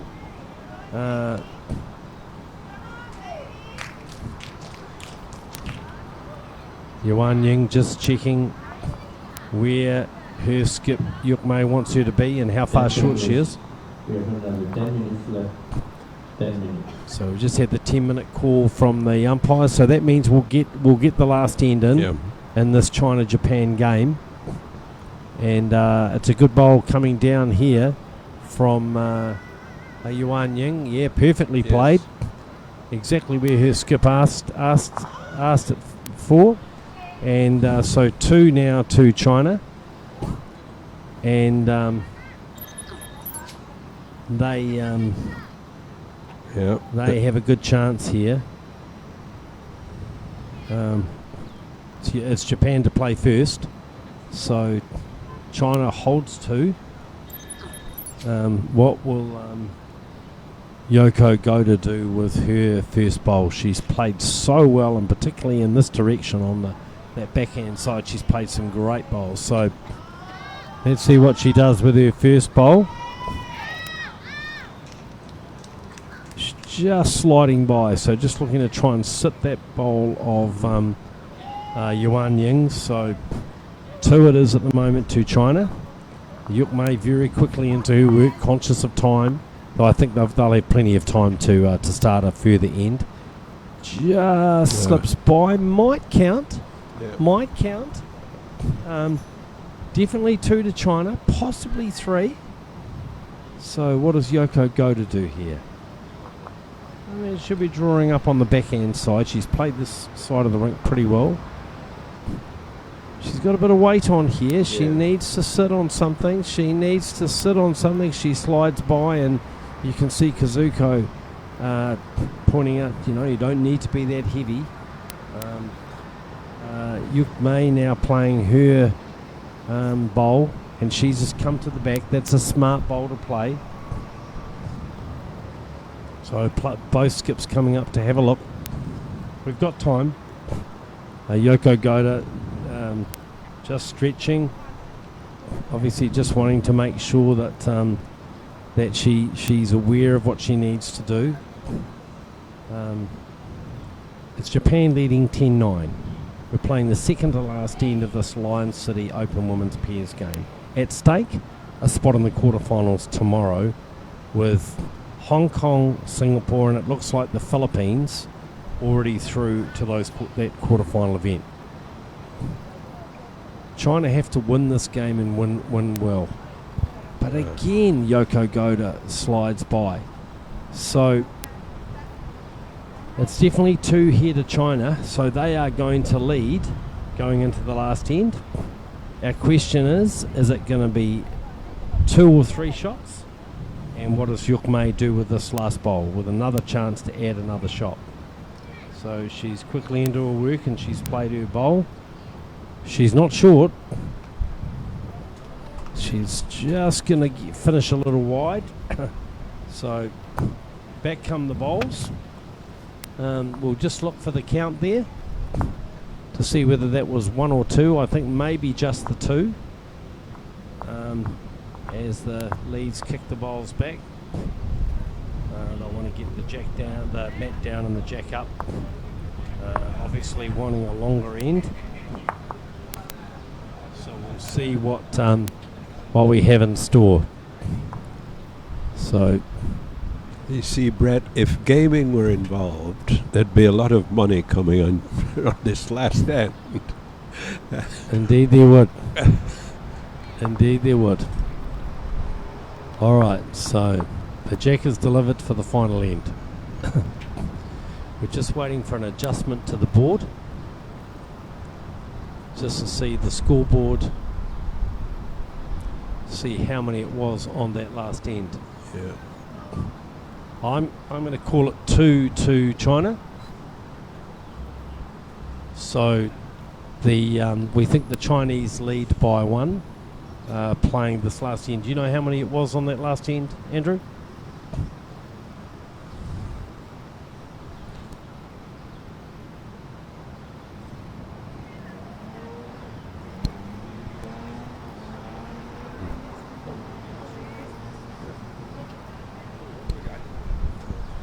So now it's Japan playing this last end. We think trailing by 1. So I think the score is actually China 10, China 11, Japan 10. The board hasn't been done, but we know that we've played the 13th end, and China had at least 2 shots on that end. So we'll call it as 2. It does mean that Japan needs to score here, as Yuan Yin plays her second bowl, and that's 1 to China. Definitely the shot there. Yeah, clap from Yuk Mei, her skip. And it's Kazuko now to play her bowl. So yeah, we're up here. 11-10. So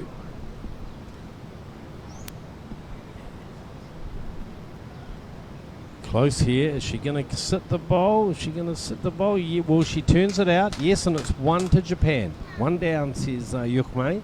So Japan with the shot.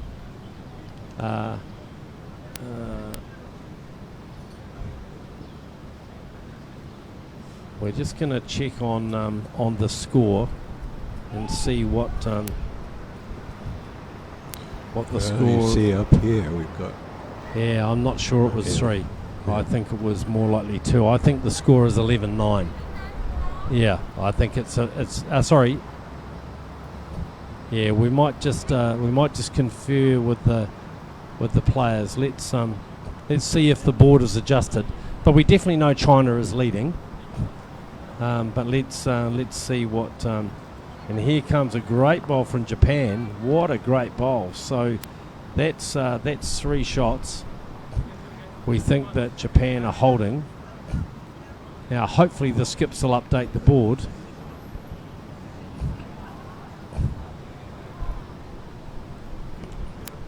So hopefully Yoko Goda will update the board for us so we can just see who's got what shot.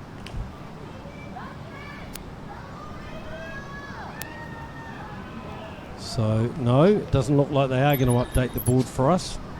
So we'll just ask technical officials just 1 second. Edmund, can you get the players to update the board? We don't know what the final score is going into the last end. They haven't updated the last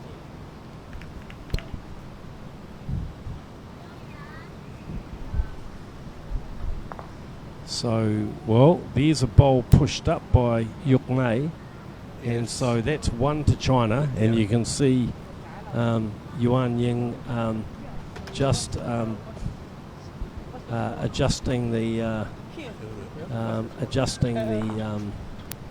board now.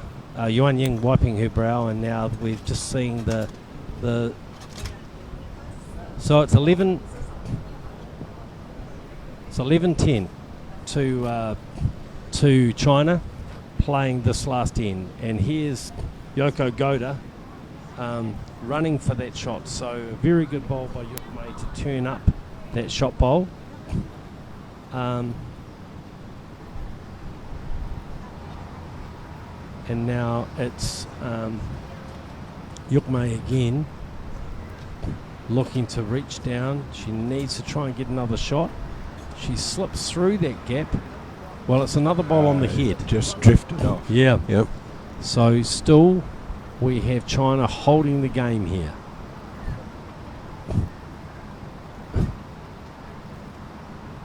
So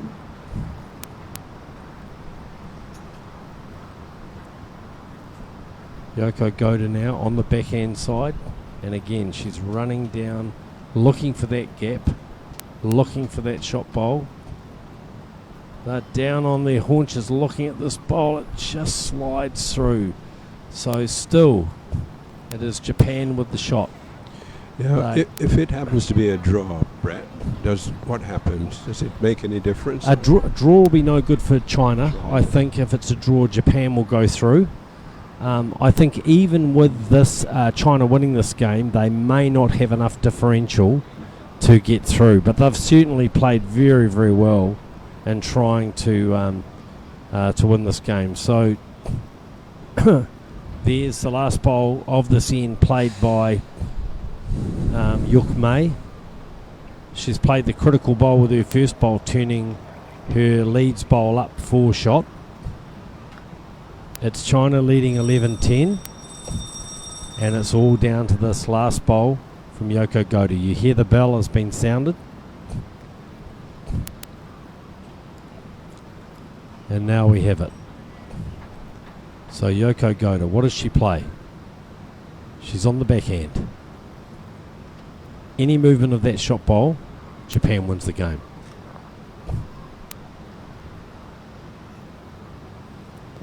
And she's running. Looks narrow. It looks narrow to me. It looks she's just going to miss it. And it's China who win this game. They score 1 on the last end. They scored 2 on the second last end. And they have won this game, having trailing 10-9 with 2 ends to go. They've scored a 2 and a 1 to win this game. Bob, you can't get better than this, can you? This was really high-level balls all the way through, and a really close finish, obviously. And I think Japan were favoured to win. Yes, it was certainly based on the results Yes. over the last 2 days. The Japanese team have been the more consistent side. But in this case, it was just some brilliant bowls. I mean, we thought for all money that that China were out of it. Looked like Japan had just nudged ahead with some great bowls by Yoko Goda. But right at the death, it was Yuk Mei who played some lovely bowls for China, kept them in it, and they run out as deserved 1 at 12-10. Look at the World Bowl Series website or Facebook page, or Bowl Singapore, and you'll see the draw for knockout play tomorrow for the Lion City Cup Open Men's Pairs and the Lion City Cup Open Under 25 Women. They'll be playing at Kelang tomorrow, and here at the host headquarters Tangling Club will have the Open Women Pairs and the the under 25 boys playing for the Lion City Crown in each of those divisions. Bob, a great day of bowls here at Tangling. Your final thoughts? Well, as you say, another great day, and I think everyone is feeling the heat and the pressure, and gives a certain sigh of relief that we can relax a little now after such nail-biting games. And it looks as if we may, I don't want to tempt fate, Brett, but hopefully the weather is going to continue so that tomorrow we can see another series of games, and particularly from the under-25s. Absolutely. So we're down to the business end of the Lion City Cup with knockout stages tomorrow. Thank you again to our technical team for their great work today, to the Lion City Cup organising team for another great event,